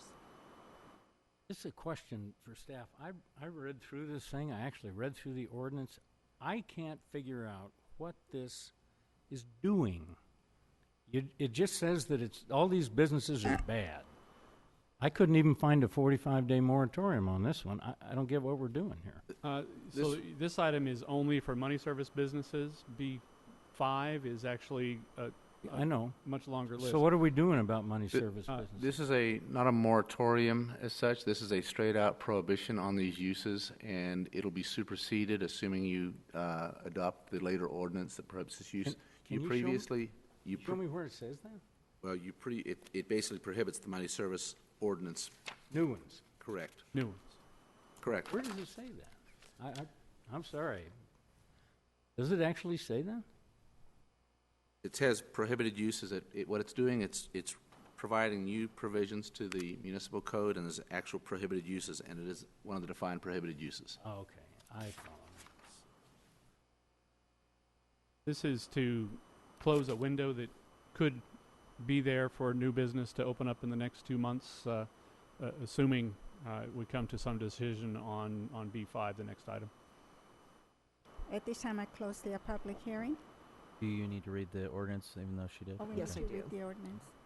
Ordinance number 2340, an urgency ordinance pursuant to California Government Code Section 36937, relating to amendments to Title 16 of the Victorville Municipal Code, including the definition section and the prohibition of money service businesses. Move for approval and wait for the reading. Second. Motion by Mr. McEachran, second by Mr. Kennedy. All those in favor? Aye. Aye. Aye. Those opposed? None opposed. Motion carries unanimously.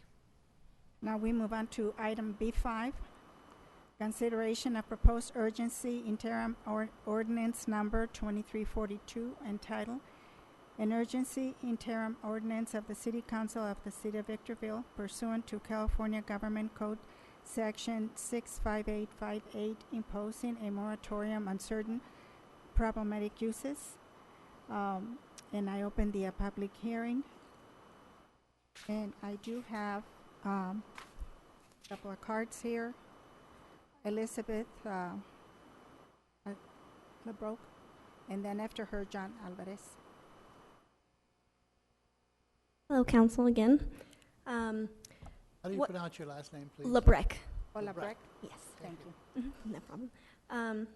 What our issue here with this ordinance is, it's not that, like I said before, that we don't want to be regulated. It's that we don't want to be regulated as smoking. As in this item, it has vape shops lumped in with smoke shops and hookah shops and things like that. And it's a different entity altogether that we just don't want to be associated with the smoke shops. We're hoping that regulation can come that has it as a separate thing altogether. And in that case, we're encouraging regulation because we know it does need to be regulated. We just don't want to be regulated as smoke shops. And in the way that it's worded now, it's all lumped together. That was all. Thank you. Thank you. John Alvarez? Oh, okay, thank you. I have a question for the attorney. On section 5 on that page, it prohibits businesses that allow the sale of drug paraphernalia. Since medic in the Navy, I can go to any drugstore or medical supply house and buy Andre, I might be able to help you with that one. paraphernalia. Are you concerned about what the definition of drug paraphernalia is? It is specifically referred to as defined in the California Health and Safety Code, section 110145. So it is basically how the state has defined drug paraphernalia, and the city is following that definition. And the reason it's included in this moratorium is that any new business right now, or an existing business right now, who chooses to sell drug paraphernalia would be allowed to. We have no restrictions on it unless you do this moratorium. Meaning hookah pipes, bongs, crack pipes. You can go into a smoke shop right now and see those on the shelves right now. What we're proposing is a limitation on the space Buy that needles a and vendor. syringes. What's that? Go and buy needle and syringes from legitimate business. And I don't have in front of me or any place in here that I can find where the drug paraphernalia as defined by Health and Safety Code section 11014.5 is defined or included. Reference? Is that enough? Is it? Why wouldn't it be? Why don't we just It follow is the state of enough. California? Do you have Sometimes we prefer to do it that way in case the coding or the word changes in that law. We don't have to worry about changing it in our municipal code every time. Okay. If I could help expand a little bit, items B5 and B6 are related. The code amendments for you in B6 went before the Planning Commission last month and were recommended for approval. At that time, Commissioner Dew questioned, if we don't want these businesses in our city, then why don't we stop them now? Why are they allowed right now? So he recommended the moratorium for the council to adopt a moratorium to cover the period between tonight, when you do the first reading of B6, and the time that goes into effect 60 days from now. So that way nobody can come in and apply for one of these businesses to operate them. Chris, but to that point, so my question, I think you spoke to a moment ago, but if an existing store already within the city is doing any of these things, are you proposing that this ordinance in B6 would ultimately shut them down? No, the existing businesses would be grandfathered. We would like to talk to Andre a little bit more about the drug paraphernalia, because a lot of our smoke shops have these type of smoking devices that can be used for illicit drugs in plain view on shelves where they can be reached. And all they have to do is label them not for, intended for tobacco use only. And that means it's legal. Okay, but getting back to the concern of some of our speakers here tonight, they have a shop currently. We're not saying you can't operate anymore. No, they can continue to operate. You just would not allow any new stores to come in. Correct. Okay. That's all I needed to know. Very well. Anyone else? Mayor Garcia, I believe the hearing needs to be closed. I hadn't closed it. I closed the public hearing, and may we have our city clerk read the title of urgency interim? Ordinance number 2342, an urgency interim ordinance of the City Council of the City of Victorville pursuant to California Government Code Section 65858, imposing a moratorium on certain problematic uses. Move approval. Second. Motion by Mr. Kennedy, second by Mr. McEachran to adopt the ordinance. All those in favor? Aye. Those opposed? None opposed. Motion carries unanimously. Item B6, which I understand was the same as 5, and I do have some cards. First, I have to open the public hearing. At this time, I open the public hearing, and I do have some cards. First one is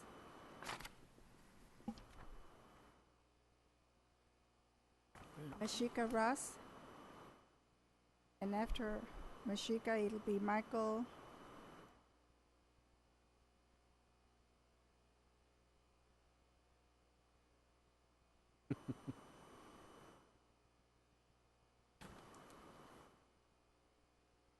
Mayor, City Council, thank you for allowing me to speak. My name is Maishika Ross, and I'm here on behalf of the High Desert Community Coalition. And also, I run a local nonprofit that assists single mothers and grandparents that are raising their grandchildren. My view, what I would like to share today, from Victor Street to Village Street, there are estimating about 6 to 7 smoke shops or liquor stores within that range of the high school, which is very high traffic area for high school students for Victor High School. And my children, 2 of my children, also attend that school. And also, I wanted to mention there's a smoke shop that's within range of that high school that has been cited twice for selling synthetic drugs. I don't think it would be in our best interest of the youth to allow any more smoke shops in Victorville, because our goal is to create and focus on a healthier Victorville, and also to protect our youth. And those smoke shops don't bring jobs into the local community, and we have to be mindful on the message that we're sending out to our youth. I would prefer more activities and programs for our youth to be engaged in before I see more smoke shops opened in our community. And also, there's a quote that I recently ran across, and it said, "A city without accountability, it doesn't stand a chance." And our youth here is our future, and we have to be mindful that we're not setting them up for failure.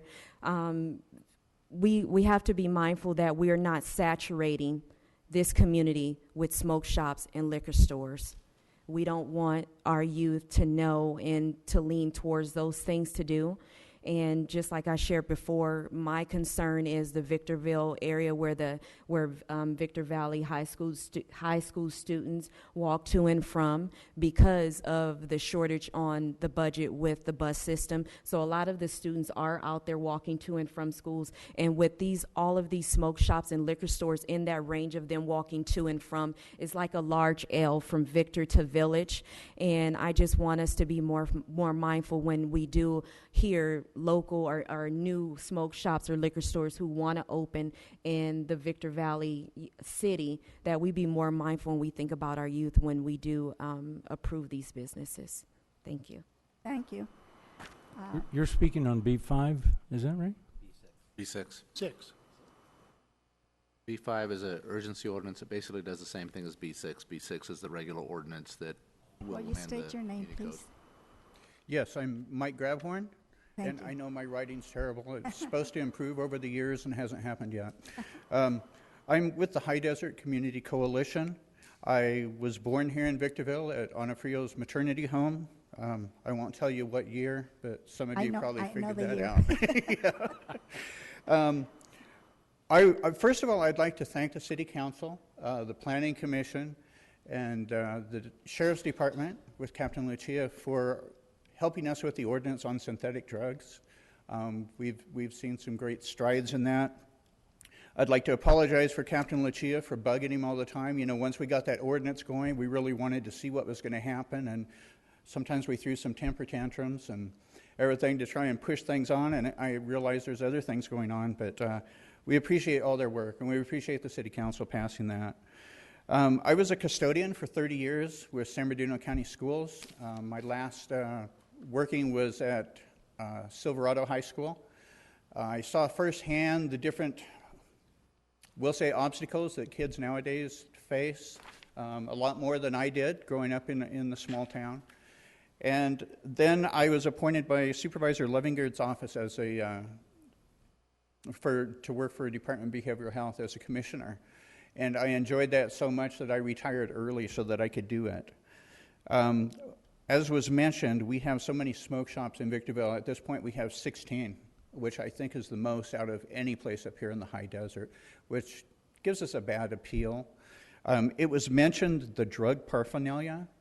I can walk into the smoke shops and see all sorts of pipes, for marijuana and stuff. And, I mean, that's one thing, but there's all these round pipes that are used for methamphetamine and crack cocaine.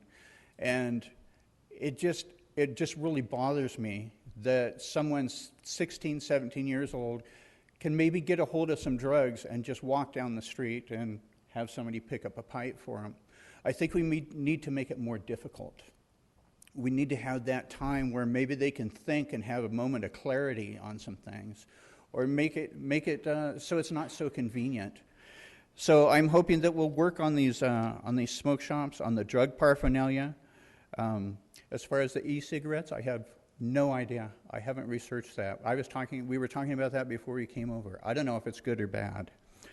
The owners of these shops are our neighbors, and they need to accept responsibility as being part of the neighborhood, and they need to take a desire to serve the people in that neighborhood.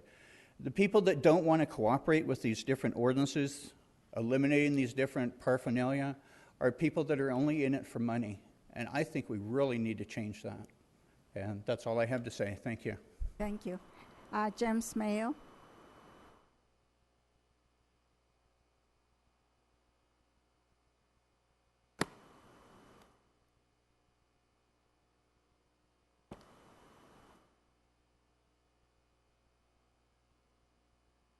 In your honor, city council members. My name is James Mayo. I'm a U.S. Navy veteran. I've lived here for 2 years in Victorville with my family. I'm a father of 4. When we first moved up here, probably about after a month of moving here from Diamond Bar, I almost was about to pack my family up and leave. Because it's a beautiful city, but you see a lot of like these smoke shops and certain elements hanging around the smoke shop. So I was kind of deceived by what I saw when we came up here to look at homes. We live in a pretty nice neighborhood of Victorville. I don't know if I got lucky, but we live in a quiet neighborhood. I actually love this city. We were prepared to move, but I told my wife, instead of moving, why don't we try to be proactive and do something for the city? So I'm also a member of the High Desert Community Coalition. I coach soccer for AYSO. I coach basketball for the city of Victorville. And try to put as much time and energy I can into helping the city to be a better place. Like I said, I really do like the city. There's some good people here. And I appreciate everything that you people are doing.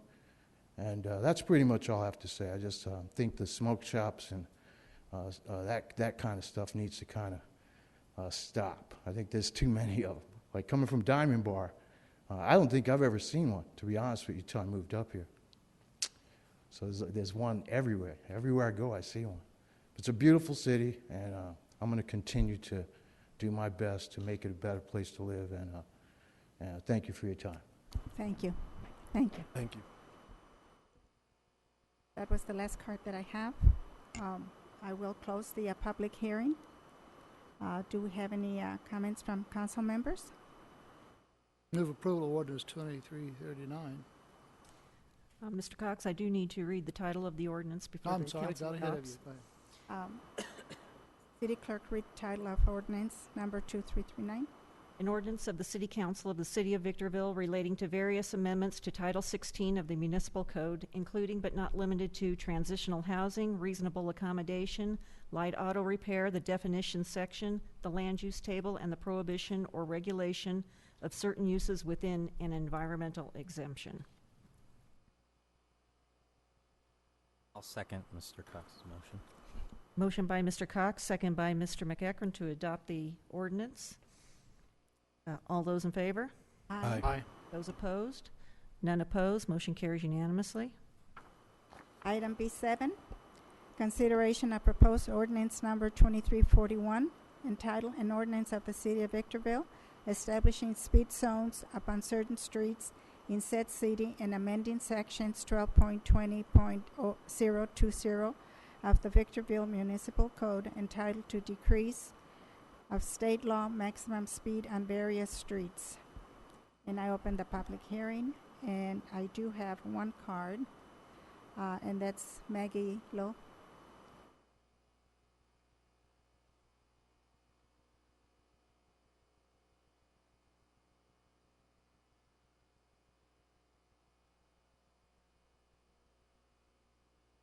Again, good evening, Mayor, esteemed council. I'm wearing out the carpet tonight. Again, I just saw this when I came in around 6 about the speed thing. And if I'm interpreting it correctly, which I hope I am, I'm very delighted because, as you know, I've had a long-standing, probably many years before I started complaining to the council, a long-standing, ongoing complaint about the speed of the vehicles and motorcyclists on Eucalyptus at Mesa Linda, and it actually is Eucalyptus from Cobalt to the 395. And just so you know, that's a good mile and a half strip, and it is used as a raceway and a speedway, and injuries have occurred there. So one day I decided I'm going to look and see what the speed limit is out there.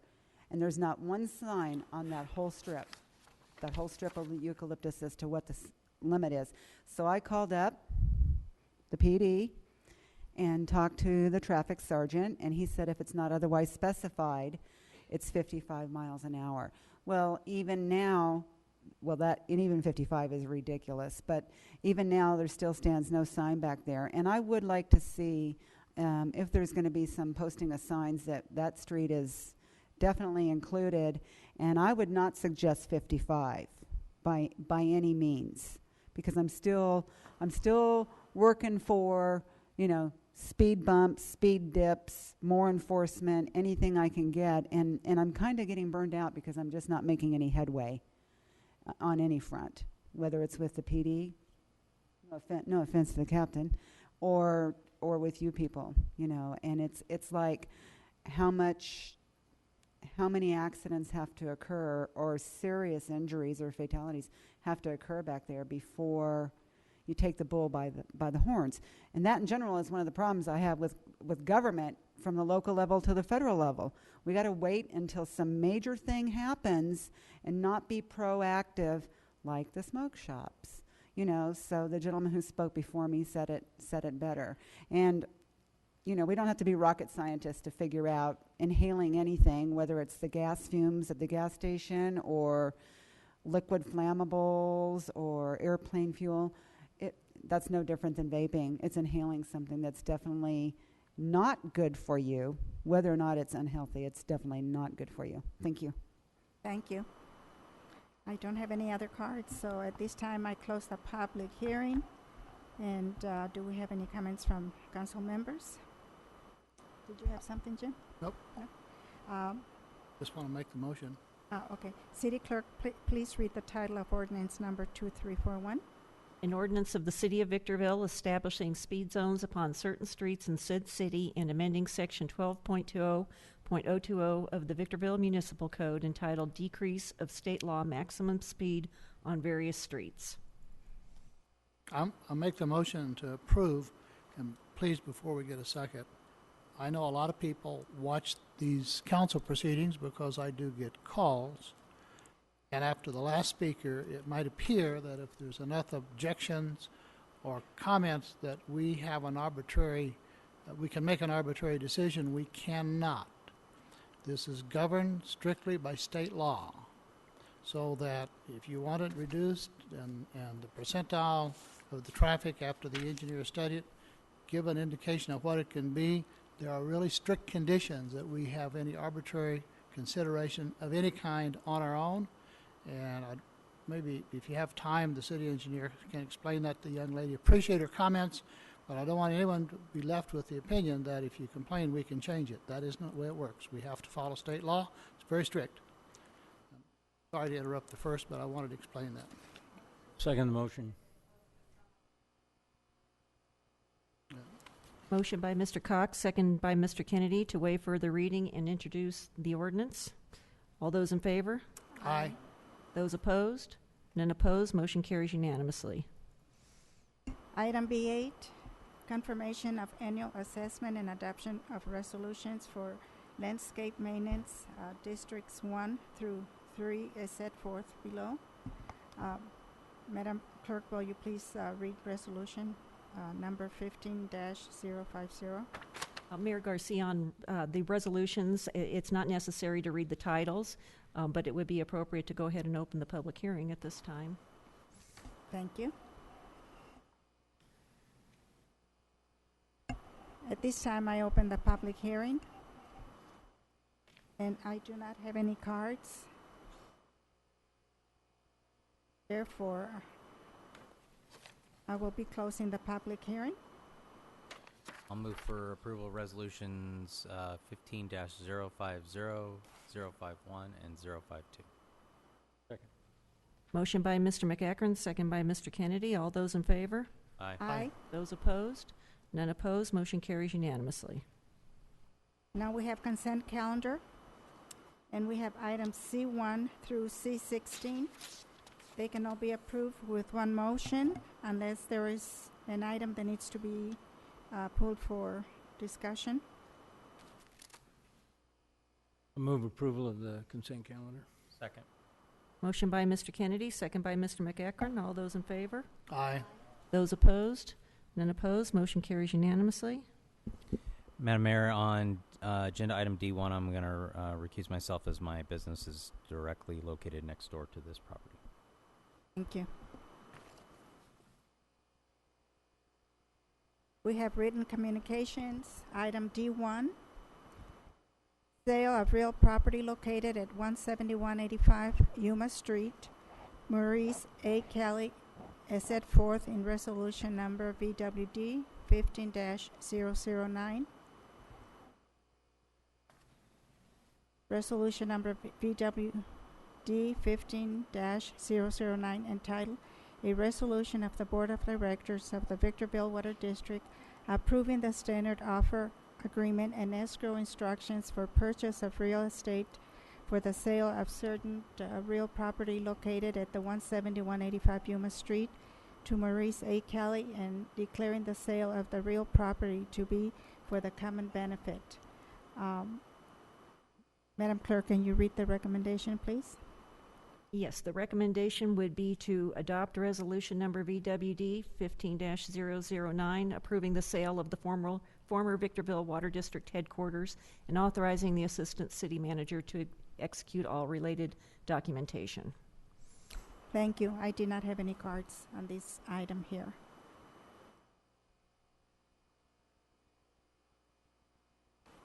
Madam Mayor, this was on our agenda about a month ago, and staff was directed to meet with one of the bidders to confirm certain items they brought up at that meeting.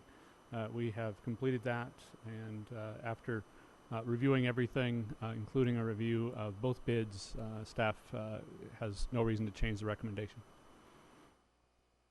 I'll move approval for the recommendation, the resolution. Second. Motion by Mr. Kennedy, second by Mr. Cox. All those in favor? Aye. Aye. Those opposed? Abstain. Motion carries with Mr. McEachern absent and Mr. Negretti abstaining.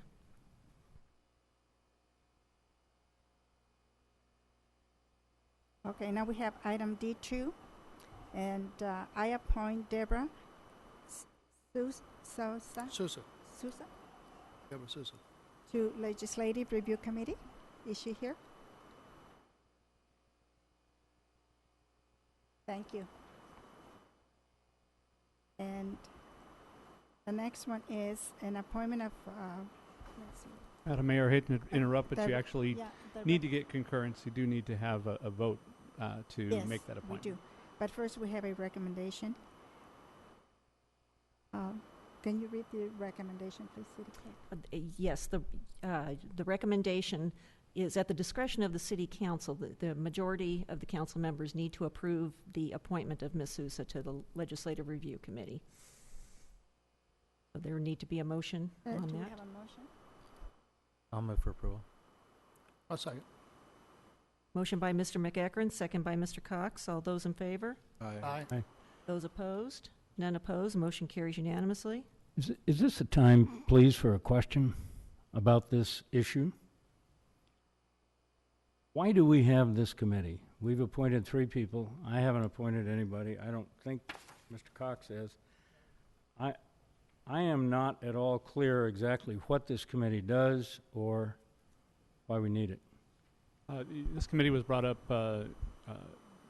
it's a historic committee that hasn't met in probably 15 years. When there was an item regarding a state proposition, or excuse me, a proposed state law, Councilman McEachran asked that we revive this legislative review committee, which historically had looked at new legislation for the city, so municipal code changes. But his thought was that legislative review committee, when asked by the city council, could also review state legislation that may affect the city.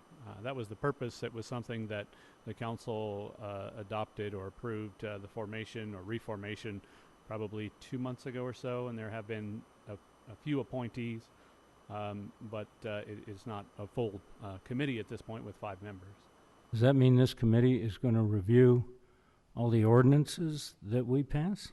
When it was set up, it was specifically set up to not have necessarily recurring meetings, but to be available to the city council should an ordinance or a matter that may be state or potentially federal law come up that the council would want to refer specifically to the legislative review committee. But it's not being set up, or it wasn't set up as something with a monthly or quarterly or any kind of regular meeting schedule. It was more on an as-needed basis.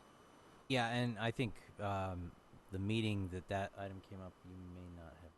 Yeah, I think I missed that meeting. But one of the things that became abundantly clear was, and since I've been on the council, I've noticed that even Jim, when you were the city manager, this council gets asked to support, oppose, take positions on legislation on a quite frequent basis, both at the state and sometimes at the federal level.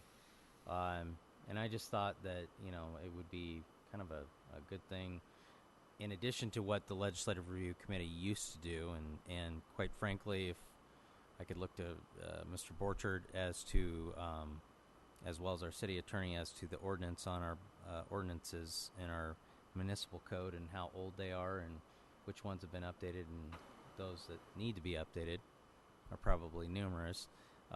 There would be work for this committee to do for quite some time. But the whole reason that I brought that up was because of the request that you and I get on a normal basis to support or oppose legislation. I personally, if anyone needs to review our ordinances, I don't think it's a committee of lay people.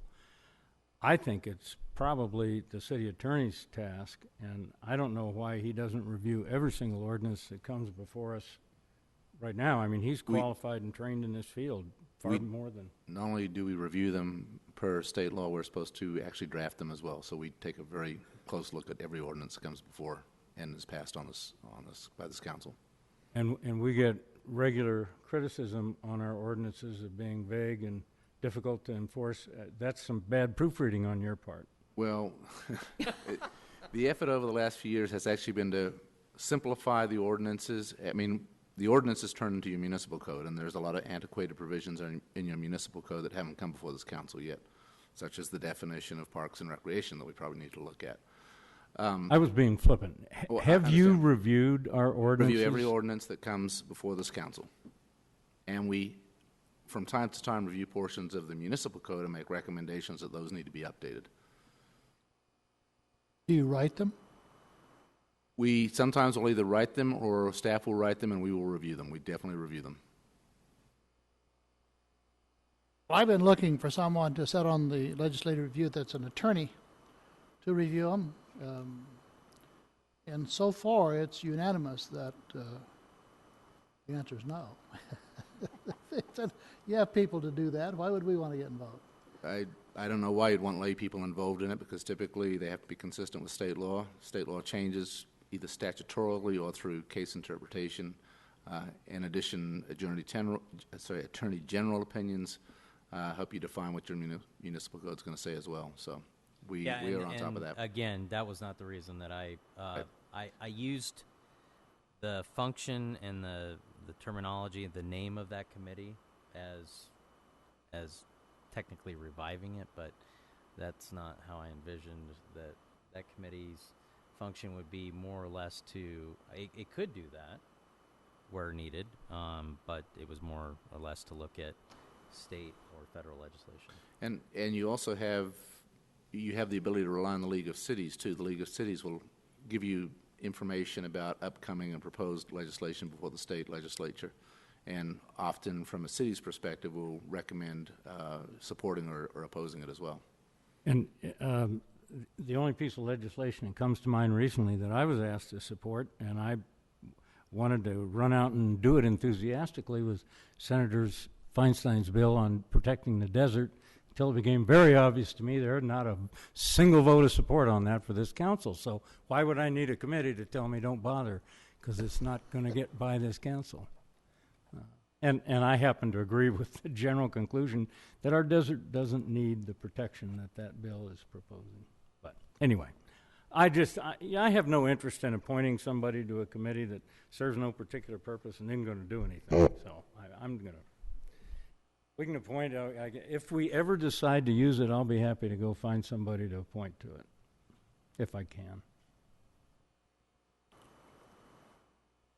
So, do we have a motion? There was already a motion, a second, and a vote taken she was on Ms. Sousa's appointment, So yes. Now we're moving on to D3. Appointment of Jeffrey Meadows to Community Services Advisory Committee by Councilmember Eric Negretti. Move for approval. Second. Motion by Mr. Negretti, second by Mr. Cox. All those in favor? Aye. Those opposed? None opposed. Motion carries unanimously. Curious, Councilman Negretti, do you know if Jeff vapes by chance? Okay.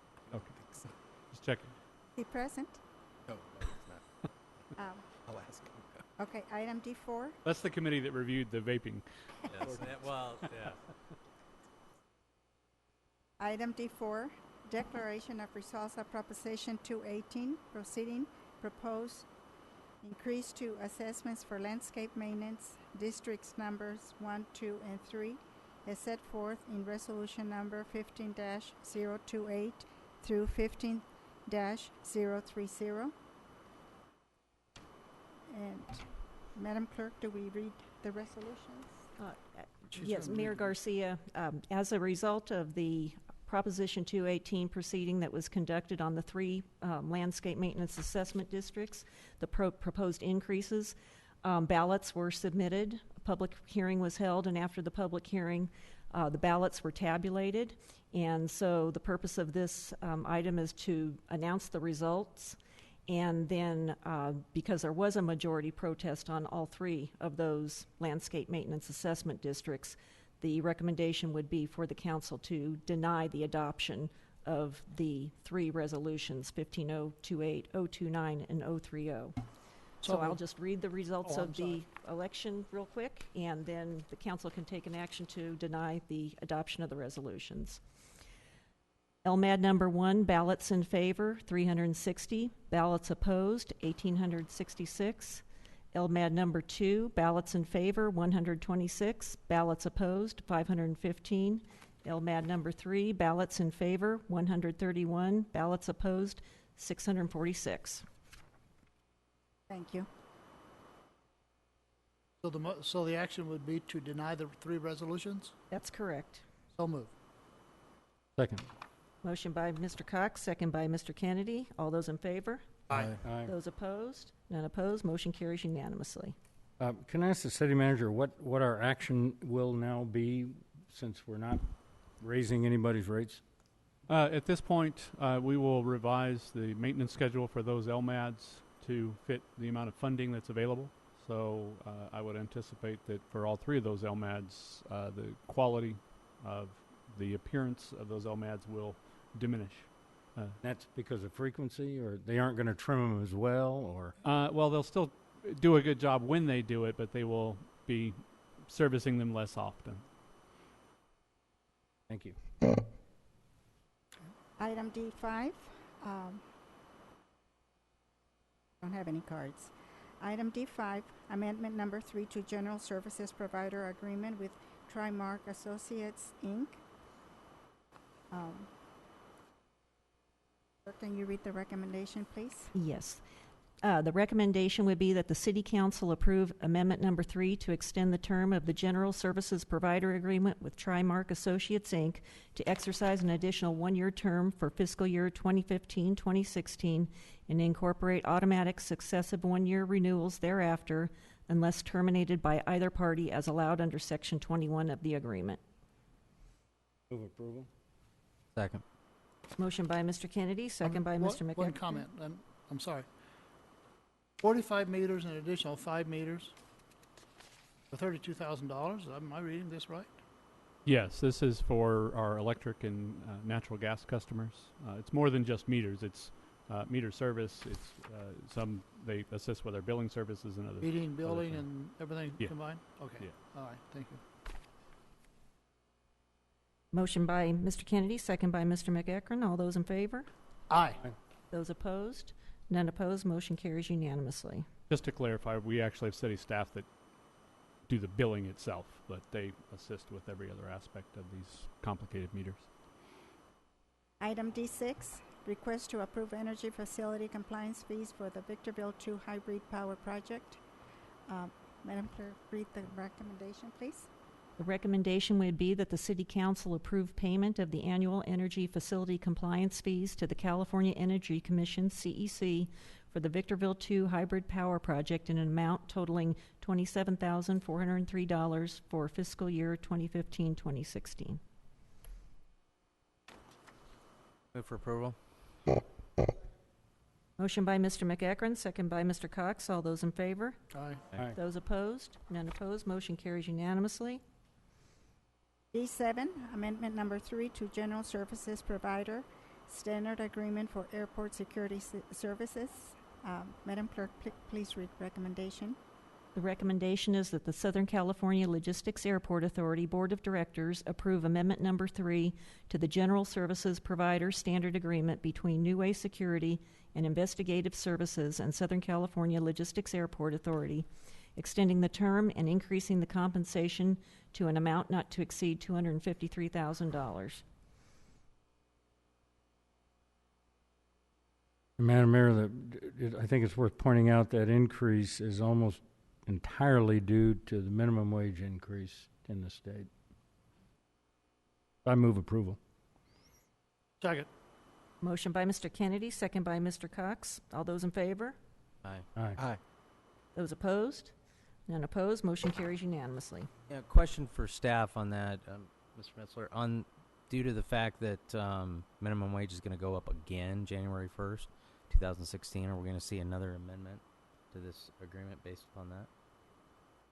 Based upon the wage increase that's scheduled for January 1st, 2016, that's this agreement Okay, captures so that already includes this. Okay. Okay, D8, amendment number 3 to General Services Provider Standard Agreement for Stationary Equipment Fire Pumps at SCLA. Madam Clerk, please read recommendation. The recommendation is that the Southern California Logistics Airport Authority Board of Directors approve Amendment Number 3 to the General Services Provider Standard Agreement between Scorpion Fire Protection and the Southern California Logistics Airport Authority, extending the term through June 30, 2016, and maintaining the compensation at an amount not to exceed $88,640. I have a question, Madam Mayor. Scorpion Fire Protection has consistently provided service to SCLA over the past year. Who did it before then? And if we have that to maintain those facilities at the base, do they also, or similar contract, provide that service in the city? And if they don't, who provides the service in the city, and why can't they provide it at the base? Mr. Mayor, Pro Tem, and members of the council, this contract is specific to the actual pump houses that we own, operate, and maintain that actually feed the fire suppression services for your largest of hangars out there. It's a responsibility we take on operationally as the airport. Suppression inside the hangars then becomes the responsibility of the respective tenants. So this is just a larger infrastructural system. To answer the question as to who in the city, I don't know specifically who in the city handles its suppression requirements. Certainly this is speaking to something very different, very specific. Yeah, within the city, the fire service is handled through the water system, through a fire flow system. It's completely separate from these pumps. Essentially, when these facilities were put in, when the hangars were built, the cost to provide fire flow to SCLA was enormous from the existing water facilities that we had. So this was an alternative that requires annual maintenance. Other than that, our fire flow is handled through a gravity feed throughout the city. Have a motion? Move approval. Second. Motion by Mr. Kennedy, second by Mr. McEachran. All those in favor? Aye. Those opposed? None opposed. Motion carries unanimously. Item D9, amendment number 3 to the General Services Provider Standard Agreement. Madam Clerk, please read the recommendation. Recommendation is that the Southern California Logistics Airport Authority Board of Directors approve amendment number 3 to the General Services Provider Standard Agreement between Treadwell Support Services and the Southern California Logistics Airport Authority, extending the term through June 30, 2016, and maintaining the compensation at an amount not to exceed $77,000. Move for approval. Second. Motion by Mr. McEachran, second by Mr. Cox. All those in favor? Aye. Those opposed? None opposed. Motion carries unanimously. D10, award of contract to Rec Age Demolition, Inc., the amount of $195,000 for the Foxborough demolition project. Madam Clerk, read recommendation. The recommendation would be that the City Council award the contract to Rec Age, Inc. in the amount of $195,000 for the Foxborough demolition project.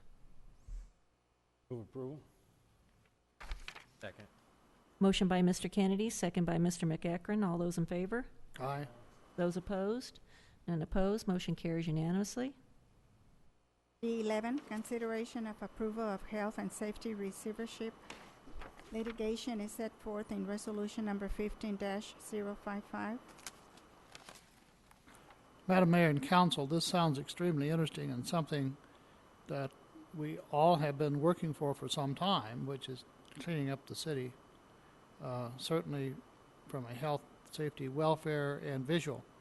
And I make the motion that we adopt this, also with the caveat that within a given time, and I don't know what's appropriate, that we bring this back for review to determine if it has worked, what the positive aspects of it has been, and the negative aspects. Generally, when governments adopt something, or ordinances or resolution, they stay forever, but I think this is one that we need, but it's also one that we need to watch. I don't have a problem with that. The only concern I have is that the program on an individual basis with respect to specific properties probably takes about 6 months to go through, so you're not going to have results. Oh, I'm sorry. This is going to be long-term. I understand that. An annual review would make sense, I Possibly believe. an annual review with a report from staff would be appropriate. I think it's important for everybody to realize this is a no net cost to the city. I think we'll be advancing some costs, but we'll recover everything when the properties are disposed of, sold. Motion by Mr. Cox, second by Mr. McEachran to adopt resolution number 15-055. All those in favor? Aye. Aye. Those opposed? None opposed. Motion carries unanimously. D12, Spring Valley Lake Parkway Pavement Improvement Project. Please read recommendation. The recommendation is that the City Council appropriate additional funds in the amounts of $100,000 contribution from the County of San Bernardino, $75,000 contribution from the Spring Valley Lake Association, and $112,000 from Fund Number 250. Measure and approve the contract with the County of San Bernardino and Spring Valley Lake Association for the Spring Valley Parkway Pavement Improvement Project. And Mayor and members of the council, just to be clear, the council, we listed those items just for informational purposes. Obviously, the council can't appropriate funds from the county or from the Lake Association. Move for approval. Second. Motion by Mr. McEachran, second by Mr. Kennedy. All those in favor? Aye. Those opposed? None opposed. Motion carries unanimously. D13, award of contract to CHJ Consultants. Madam Clerk, please read recommendation. Recommendation is that the City Council award a contract to CHJ Consultants in the amount of $50,520 for pavement structural section recommendations for various projects.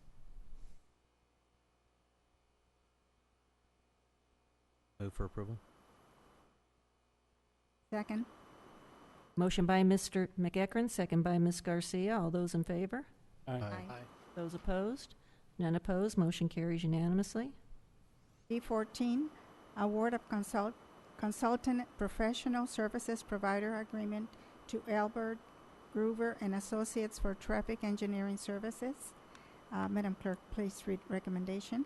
The recommendation is that the City Council award a consultant professional services provider agreement to Albert Grover and Associates for traffic engineering services in an amount not to exceed $135,000. Move approval. Second. Motion by Mr. Kennedy, second by Mr. Cox. All those in favor? Aye. Those opposed?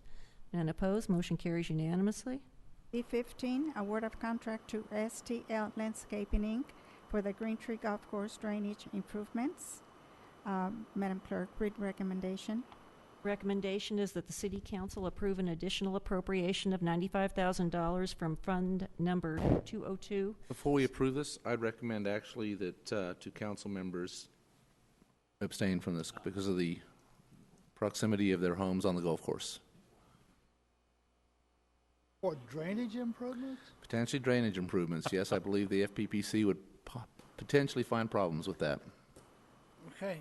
It has the potential to increase or decrease the value of the golf course, hence the value of your properties, as remote as that may be. Shouldn't be allowed to make a decision on whether you can vape on the golf course either, but just stating that now way after the fact. Too late. I'll go ahead and move for approval on this one. Second. Motion by Mr. McEachran, second by Ms. Garcia. All those in favor? Aye. Motion carries with Mr. Cox and Mr. Kennedy absent.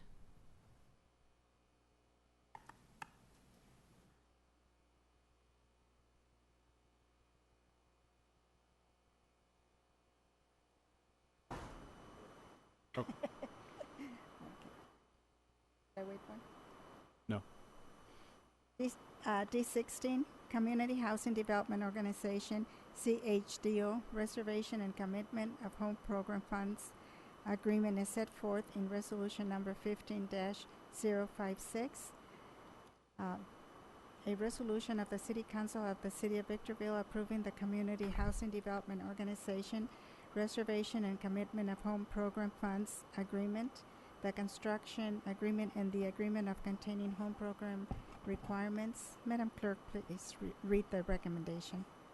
The recommendation would be for the City Council to adopt Resolution Number 15-056, which authorizes the execution of a home CHDO agreement by and between the City of Victorville, acting on behalf of the Home Consortium and National Community Renaissance of California, National Corps, in the amount not to exceed $500,000 for the roof rehabilitation of the Northgate Village Apartments. Move for approval. Second. Motion by Mr. McEachran, second by Mr. Negretti. All those in favor? Aye. Aye. Those opposed? None opposed. Motion carries with Mr. Cox absent. D17, Amendment Number 1 to Standard Sublease Agreement with ComAV Technical Services. Madam Clerk, read the recommendation. The recommendation is that the Southern California Logistics Airport Authority Board of Directors approve Amendment Number 1 to the Standard Sublease Agreement with ComAV Technical Services. Move approval. Second. Motion by Mr. Kennedy, second by Mr. McEachran. All those in favor? Aye. Those opposed? None opposed. Motion carries with Mr. Cox absent. D18, Amendment Number 1 to service provider agreement to Ferguson Enterprises, Inc., DBA Aquarius Waterworks for automated meter reading system and water meters. Madam Clerk, please read recommendation. The recommendation is that the Victorville Water District Board of Directors approve Amendment Number 1 for the increase in award of a service agreement to Ferguson Enterprises, Inc. in the not-to-exceed amount of $1,026,712.60 for a total amount not to exceed $2 million to provide an automated meter reading system and water meters for fiscal year 2015-2016. Move approval.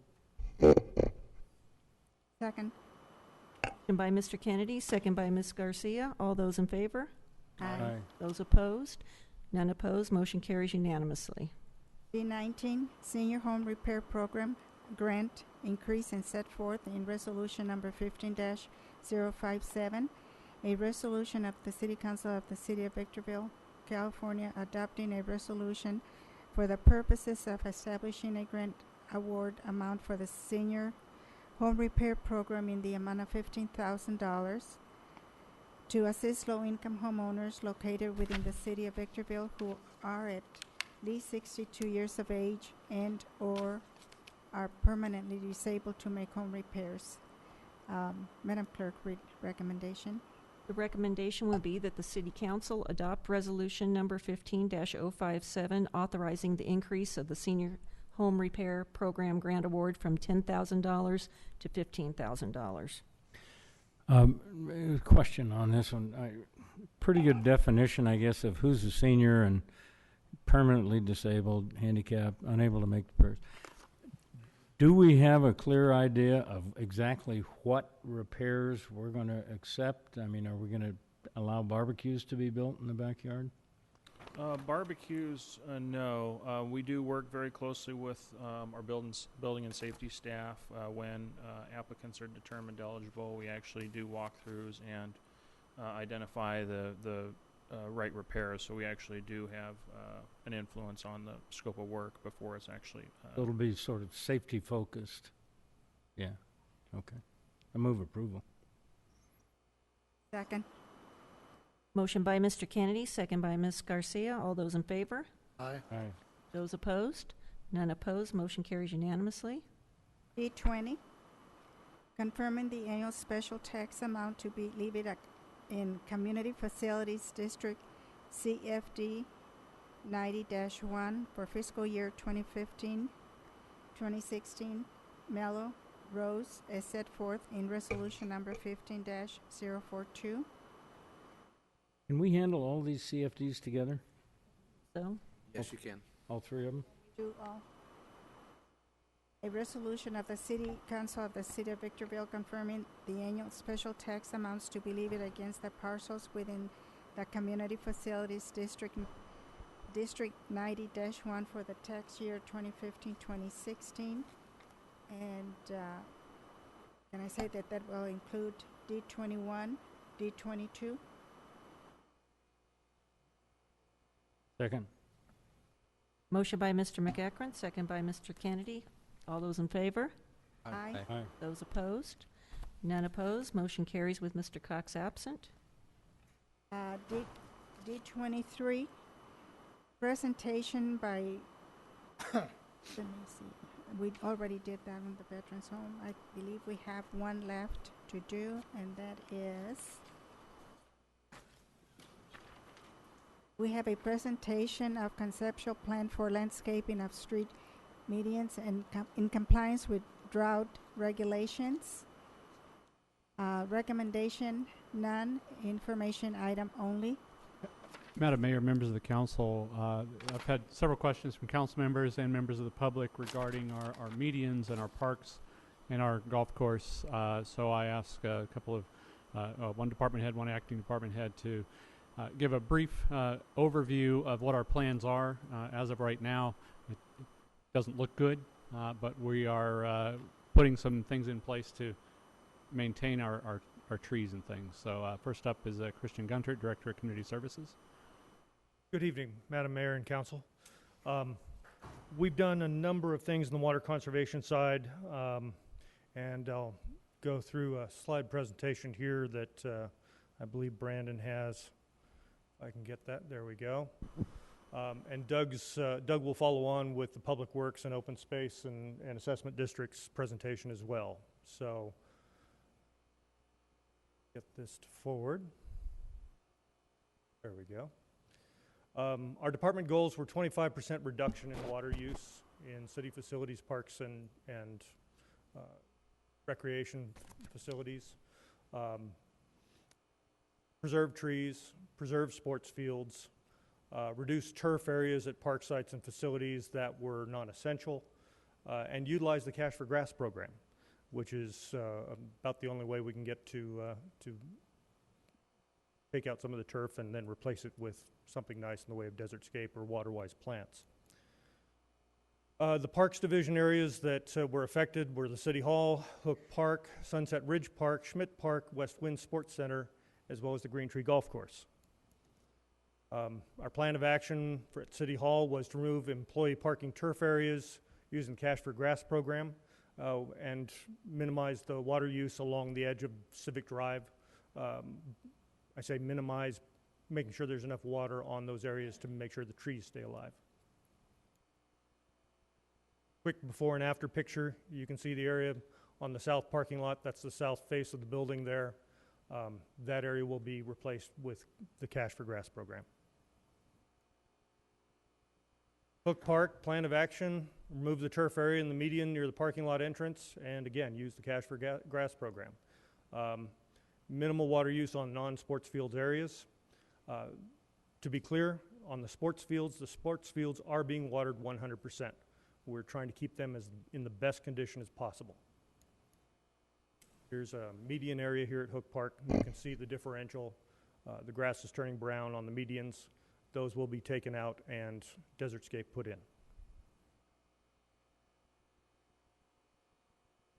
For Sunset Ridge Park, same basic thing. Preserve trees, removal of non-essential areas, and making sure those sports fields stay 100%. See some before and after pictures here as well.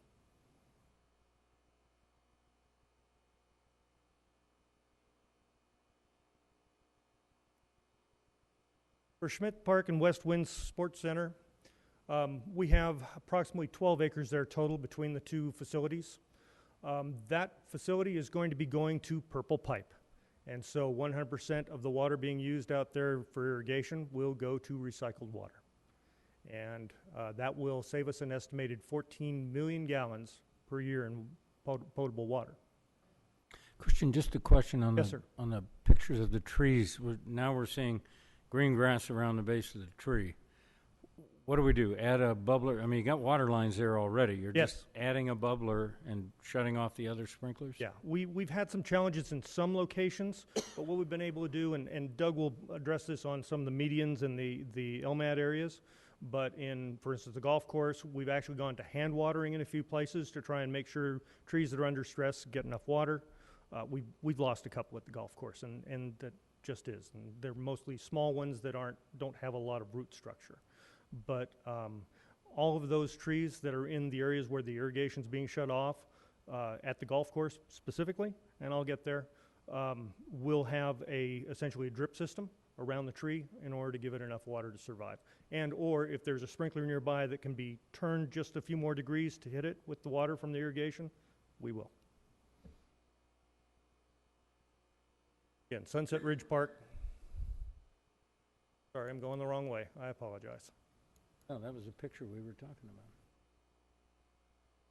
about. Green Tree Golf Course, the action plan, reduce irrigated turf areas by narrowing the fairways, reducing non-active play areas, creating some flyover areas. We've been working in conjunction with Sierra Golf, our Parks Division, and also the Mojave Water Agency on the Cash for Grass program in order to maximize, number one, our ability to use the Cash for Grass program. So far, we've been awarded about $100,000 approved under Cash for Grass for the Green Tree Golf Course. And they also, you'll note there, irrigation for drip irrigation systems for the trees. That's very important to save those. What they've done with those areas from the tee box out, maybe 75, 80 yards, very smart. Yeah. Really smart. They're flyover areas, and if we create a nice desertscape in those areas, it'll be beautiful, consistent with our environment, and save us a lot of money. And if anybody hits it down in those areas, they get what they deserve. Exactly. That's why I Deserve stopped what they golfing. get. I was regularly playing out of those areas. No, I don't hit them down there. And other non-play areas on the sides of the golf course as well.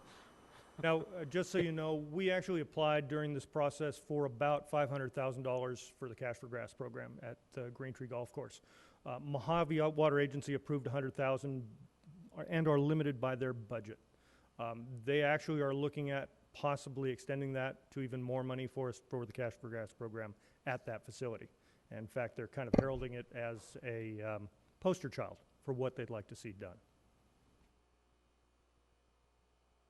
Current impacts, and specifically at Green Tree Golf Course. You can see there, irrigated acreage went from 117 acres to 74 acres, a 37% reduction. Number of sprinklers used went from 1,900 to 1,400, 26% reduction. Average water usage, 1.2 million gallons to 700,000 gallons. That's per day. 41% decrease. And next is Doug Matthews. If you'd like, I can answer questions or answer them at the end. So either way. I have a quick question. Yes, sir. Christian, when you mentioned replacing some of the brown areas with desert scape, like for Hook Park, when would that actually occur? When are you planning that? As soon as staff can, we try and integrate those things as quickly as we can. Cash for Grass doesn't pay for 100%, but what we're trying to do is make sure that they're addressed as quickly as possible. Additionally, Cash for Grass is a reimbursement program, so until we actually replace the turf, we won't get those $100,000 checks from MWB. You're not going to use rock or concrete to do some of those median areas? Medians are coming up next. Medians, I'm going to let Doug answer. Any other questions for me? All right. Thank you very much. Thank you. Good evening. See if I get the right button. So, our areas are basically the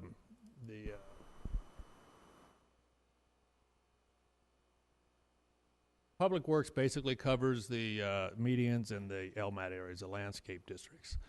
Our goals are similar to Christian's. We want to reduce by 25% to help meet the city obligations, utilize the Cash for Grass, and replace our ornamental turf with drought-tolerant landscaping. And that would include boulders and rock and different concrete areas, stamped concrete and whatnot. Currently, the areas we've identified are the Green Tree medians, the 7th Street medians starting at Valley Center headed north, LMADs in Eagle Ranch, and LMAD in Brentwood. Just the grass areas are ornamental turf. Wouldn't be the pocket parks there where the kids play. It would just be areas along the streetscape or the paseos. We had planned on doing the Green Tree islands long before the governor's mandate, so that's been underway for much longer. But once we got this mandate from the governor, we headed out on 7th Street as well. Challenge there is we have a year to do it in Cash for Grass, so we're already into that timeline. We will be having we have a conceptual plan on the Green Tree medians. We will be getting a final biddable set, including irrigation and planning. It will go by the planning department, and we'll get it out to bid and get a contractor in. We'll see what the bids come in. We may need an additional appropriation. We did not budget for 7th Street this year, but again, in order to get the reimbursement from Cash for Grass, we'll have to get an additional appropriation along 7th Street as well. The plan is to do Green Tree first, make sure everybody's on board, make sure it looks really good, and see if we want to make any changes on 7th Street and attack that one second. You have seen the grass out there. It is dead. The trees are being watered at the base. They have been injected with water by some of our staff, so the idea is to keep those alive and come up with a good plan for it. Part of the idea was to somewhat make it look like the a clubhouse over there to get along that area. They had looked at removing sycamores because they're not really a desert landscape plant, and the amount of effort it takes when they do lose leaves during the fall. But they are an asset to the city. They do look nice, so we're looking at a plan to incorporate them into the desert landscape until such time as they start interfering with our pavement and the roots get into those areas.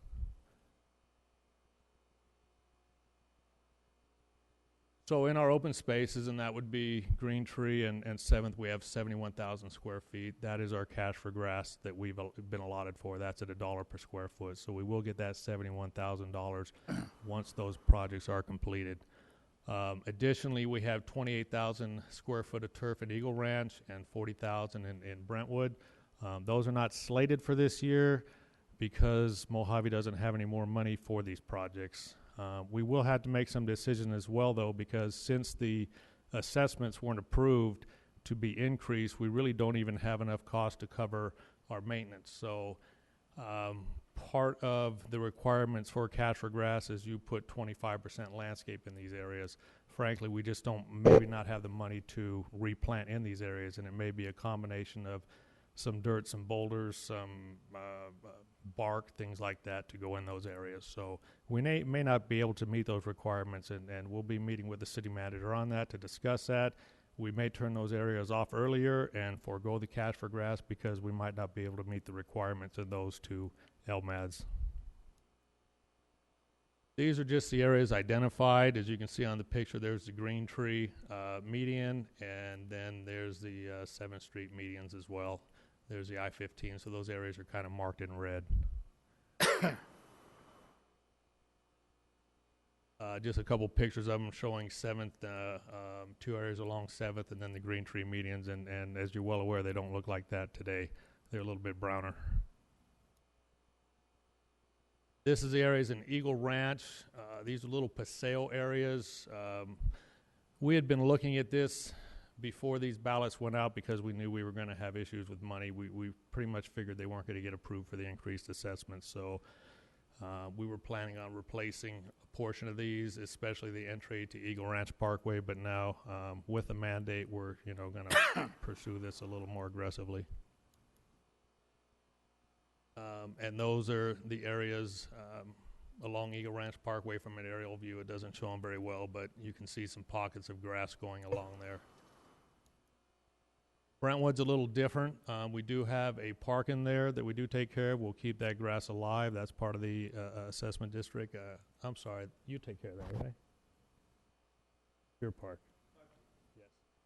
But the two red areas, those are at the ends of the South Paseo, and they're big grass areas that aren't, they're ornamental. You don't see a lot of kids out there playing in them. So those areas we've identified as well. They have the park across the street to play in, so we'll be reducing those grass areas. And that doesn't show them that well, but that's basically where they're at. And there's just our cash for grass quantities on Green Tree and 7th, and that's the 71,000 square feet. One other thing we've embarked on is our ET water controllers. And those are throughout all of our LMADs. They tailor to local weather conditions, so they help us out, increase or reduce water when necessary. They're fully automated. You can run them via an iPad or an iPhone. So the beauty of it is if you take 142 clocks and if you had 20 minutes apiece and you wanted to go change them, it would take you 48 hours to go change every clock we have to take care of. With this, it's a push of a button. You can turn off water when it's raining. You can reprogram. You can reduce water when it's freezing. You can turn the water off.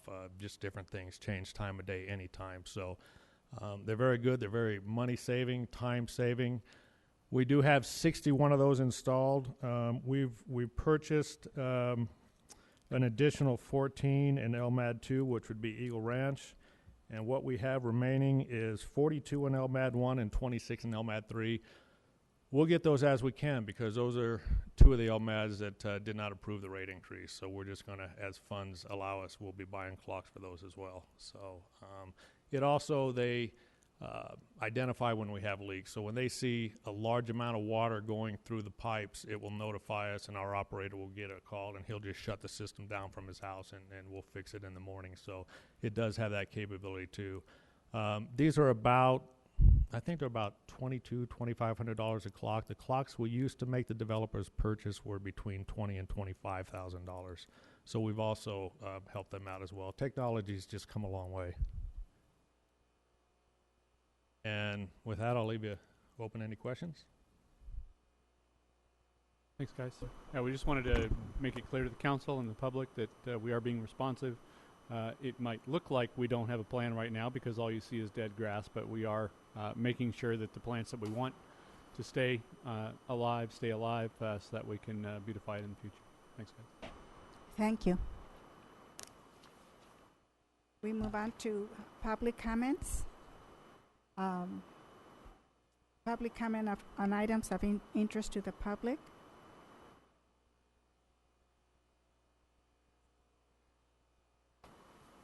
Madam Clerk, can you read the regulations for general public addressing the council? This is the time and place for the general public to address the City Council on any item listed or not listed on the agenda. Per Government Code Section 549.4.3, state law prohibits the council from addressing any issue not previously included on the agenda.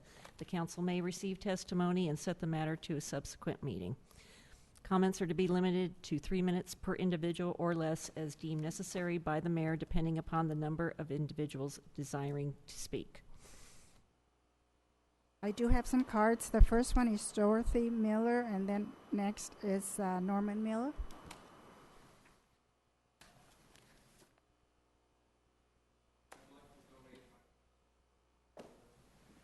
Thank you. Hello, Mayor and council members and Mayor Pro Tem. I had quite a little problem going on. We hired somebody to put in our meters for us. We're changing the water meters. We hired a company to come in and put in the meters. They come in and put in the meter, which was fine, no problem there at all. Then it came to have to put an antenna on the meters. Well, the one meter was no problem. We had it all set up to go and have it read. Everything was going fine with that meter.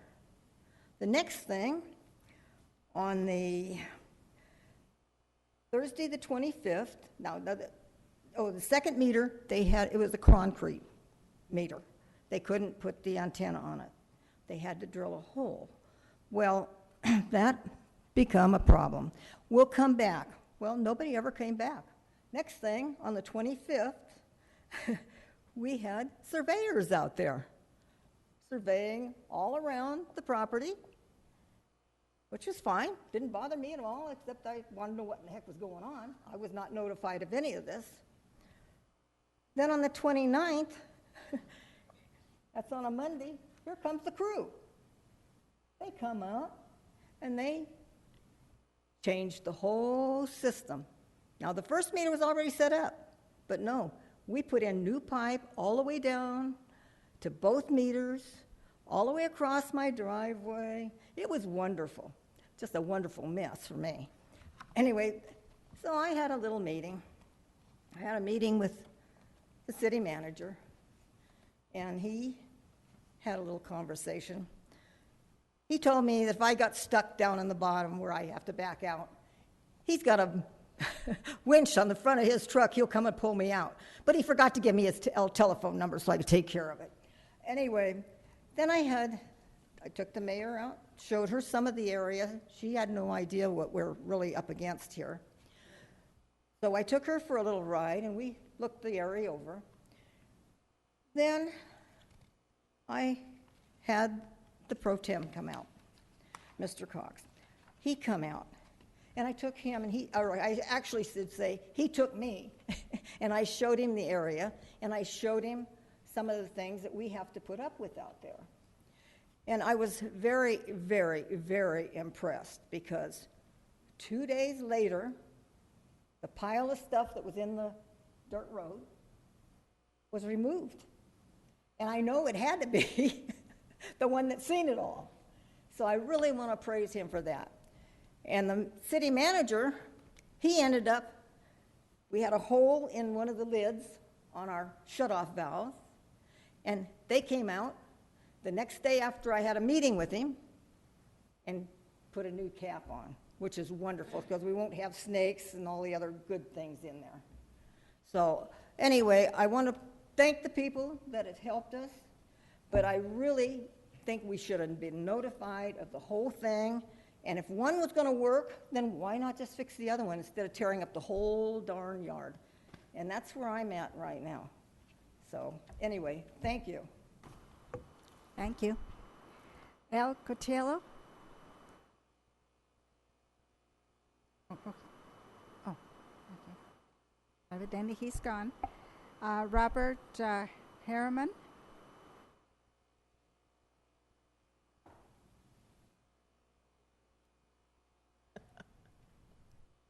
Good evening, council. Anyways, I brought a little leaflet. I'm certain y'all got it. I've taken some photos of the city, and we have a shopping cart problem again. I spoke to Mr. Robertson last year, or maybe 6 months ago, about it, and it's just got out of hand again. It's ridiculous. And the gentleman earlier said he just loves Victorville's beautiful. Well, I don't think so. So I would like to see the city council adopt a municipal code or an ordinance of some type for retail stores, the grocery stores, the Walmart, you name it. They need to start putting a locking device onto the shopping carts. Now, we went camping a couple weeks ago, and my wife likes to stop at Costco to get ice. So I had the travel trailer in the truck, and I couldn't obviously fit on the parking lot at Costco. So I parked in the parking lot where the gym is, in the old Costco building. My wife went in with my son and got 4 or 5 bags of ice, and she got almost to the trailer, and the shopping cart locked up. Fantastic. She didn't like it. I loved it. Why can't we incorporate that in some kind of ordinance in our city? Look at the wash. The people are now living in the tunnels. Okay, there's a picture right there that shows that our new Nisqually interchange, they're living in the tunnel. They've got their laundry hanging on the Caltrans gates and fences. Did you guys see that photo? So let's get this straight. So let's drive through beautiful Victorville, okay? And then you see that? Oh my God. That's crazy. We can't pass any water landscape thing. There's no pride of ownership in this. We got to do something. I want to start with shopping carts, and you guys may think that you have 30 seconds. You guys may think that's stupid, but if you lived in the area where I live in, it is grossly ridiculous. Okay, so I don't see any problem. That is not an expensive system. These retailers, I'm not understanding what is wrong with them. They lose millions of dollars every year with shopping carts, but none of them want to put these devices on. You have 5 seconds. So if we could review that and maybe come to some idea with that, and I'm open for any. I mean, I'm not an expert on it, but if I have to dig in and find out what needs to be done and how it can be done, we got to do it. Okay, because it's gotten out of hand and ridiculous. The wash now, the new area of Bear Valley Road that's being done, is the tunnel underneath it is now, the homeless are now living there because they've been kicked out of the encampment. Okay? Thank you. Let's do something, you guys. Okay, please? Thank you. Jacob Coons.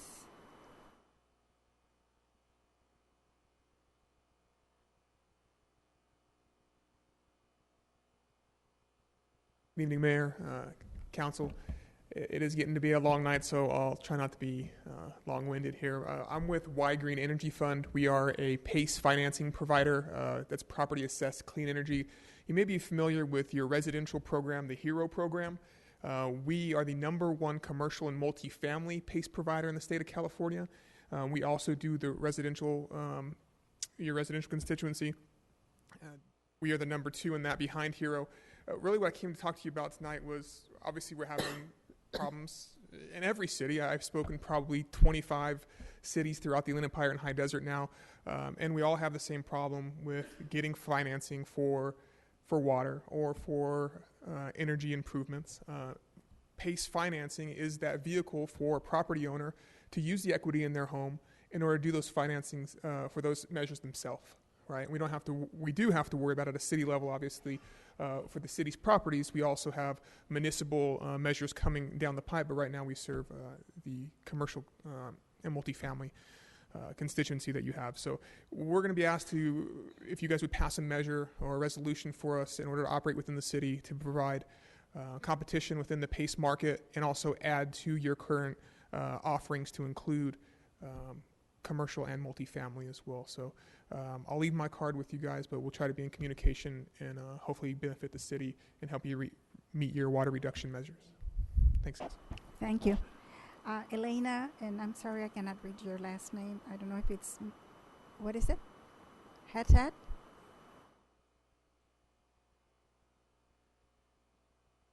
Good evening, City Council. My name is Helen Hatat. I am going to be fast because I know you are running with your time. I have few items I would like to talk to you about. The first one is we need more buses in the city for the public because it's very, very hard. The bus sometimes are late, sometimes we have to wait long times for buses. And I was wondering if the city of Victorville can also meet maybe with the city of Apple Valley and Hesperia and see if you can maybe bring more buses for the city. Will be great. My second item is that in Bear Valley Road is a very dangerous very dangerous road for the bicycle.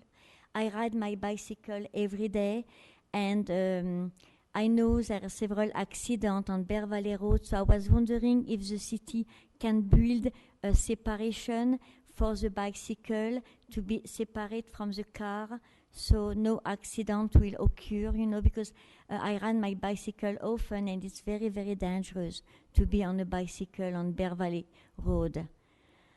My third item is about homeless. I do a lot for the community. I like to help people a lot. And a lot of homeless have animals, like dogs. And most of the shelter doesn't allow pets. So I was wondering if the city can do some things about that to allow homeless to stay with their pet, you know, somewhere, maybe build something, you know, for them and to be able for them to keep their animals, because I know animals are very important to people. And my first item is about a program, a Jeopardy program. When I was living in Los Angeles, I was working with, I was a member of the neighborhood council, and I was working in the Jeopardy program. The Jeopardy program is a program that a police officer, actually, so the police normally is doing that, but it has to come from the city council to allow the police to help children. The You have 30 Jeopardy seconds. Okay, the Jeopardy program is a program to help young people from the age of 10 to 21 to get out of the gang member. You know, to help them with homework, to help them to rebuild their life and be out of drug and gang member. So was my item for tonight, and thank you so much for letting me talk tonight. Thank you. Thank you very much. Maggie Lowe?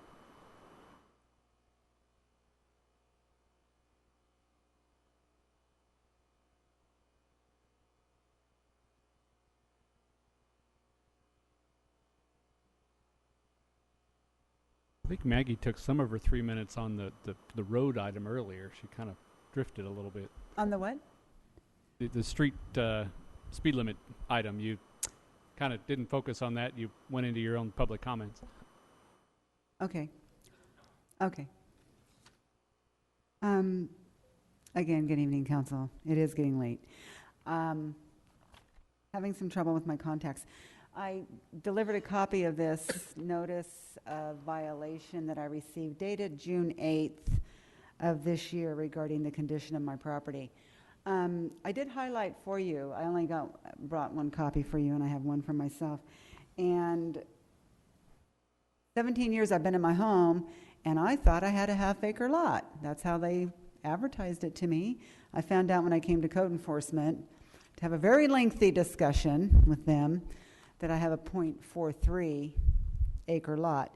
So I'm looking at the sightings in here, the municipal code, about how we are mandated, there's the word I don't like, how we are mandated to have XYZ type of landscaping.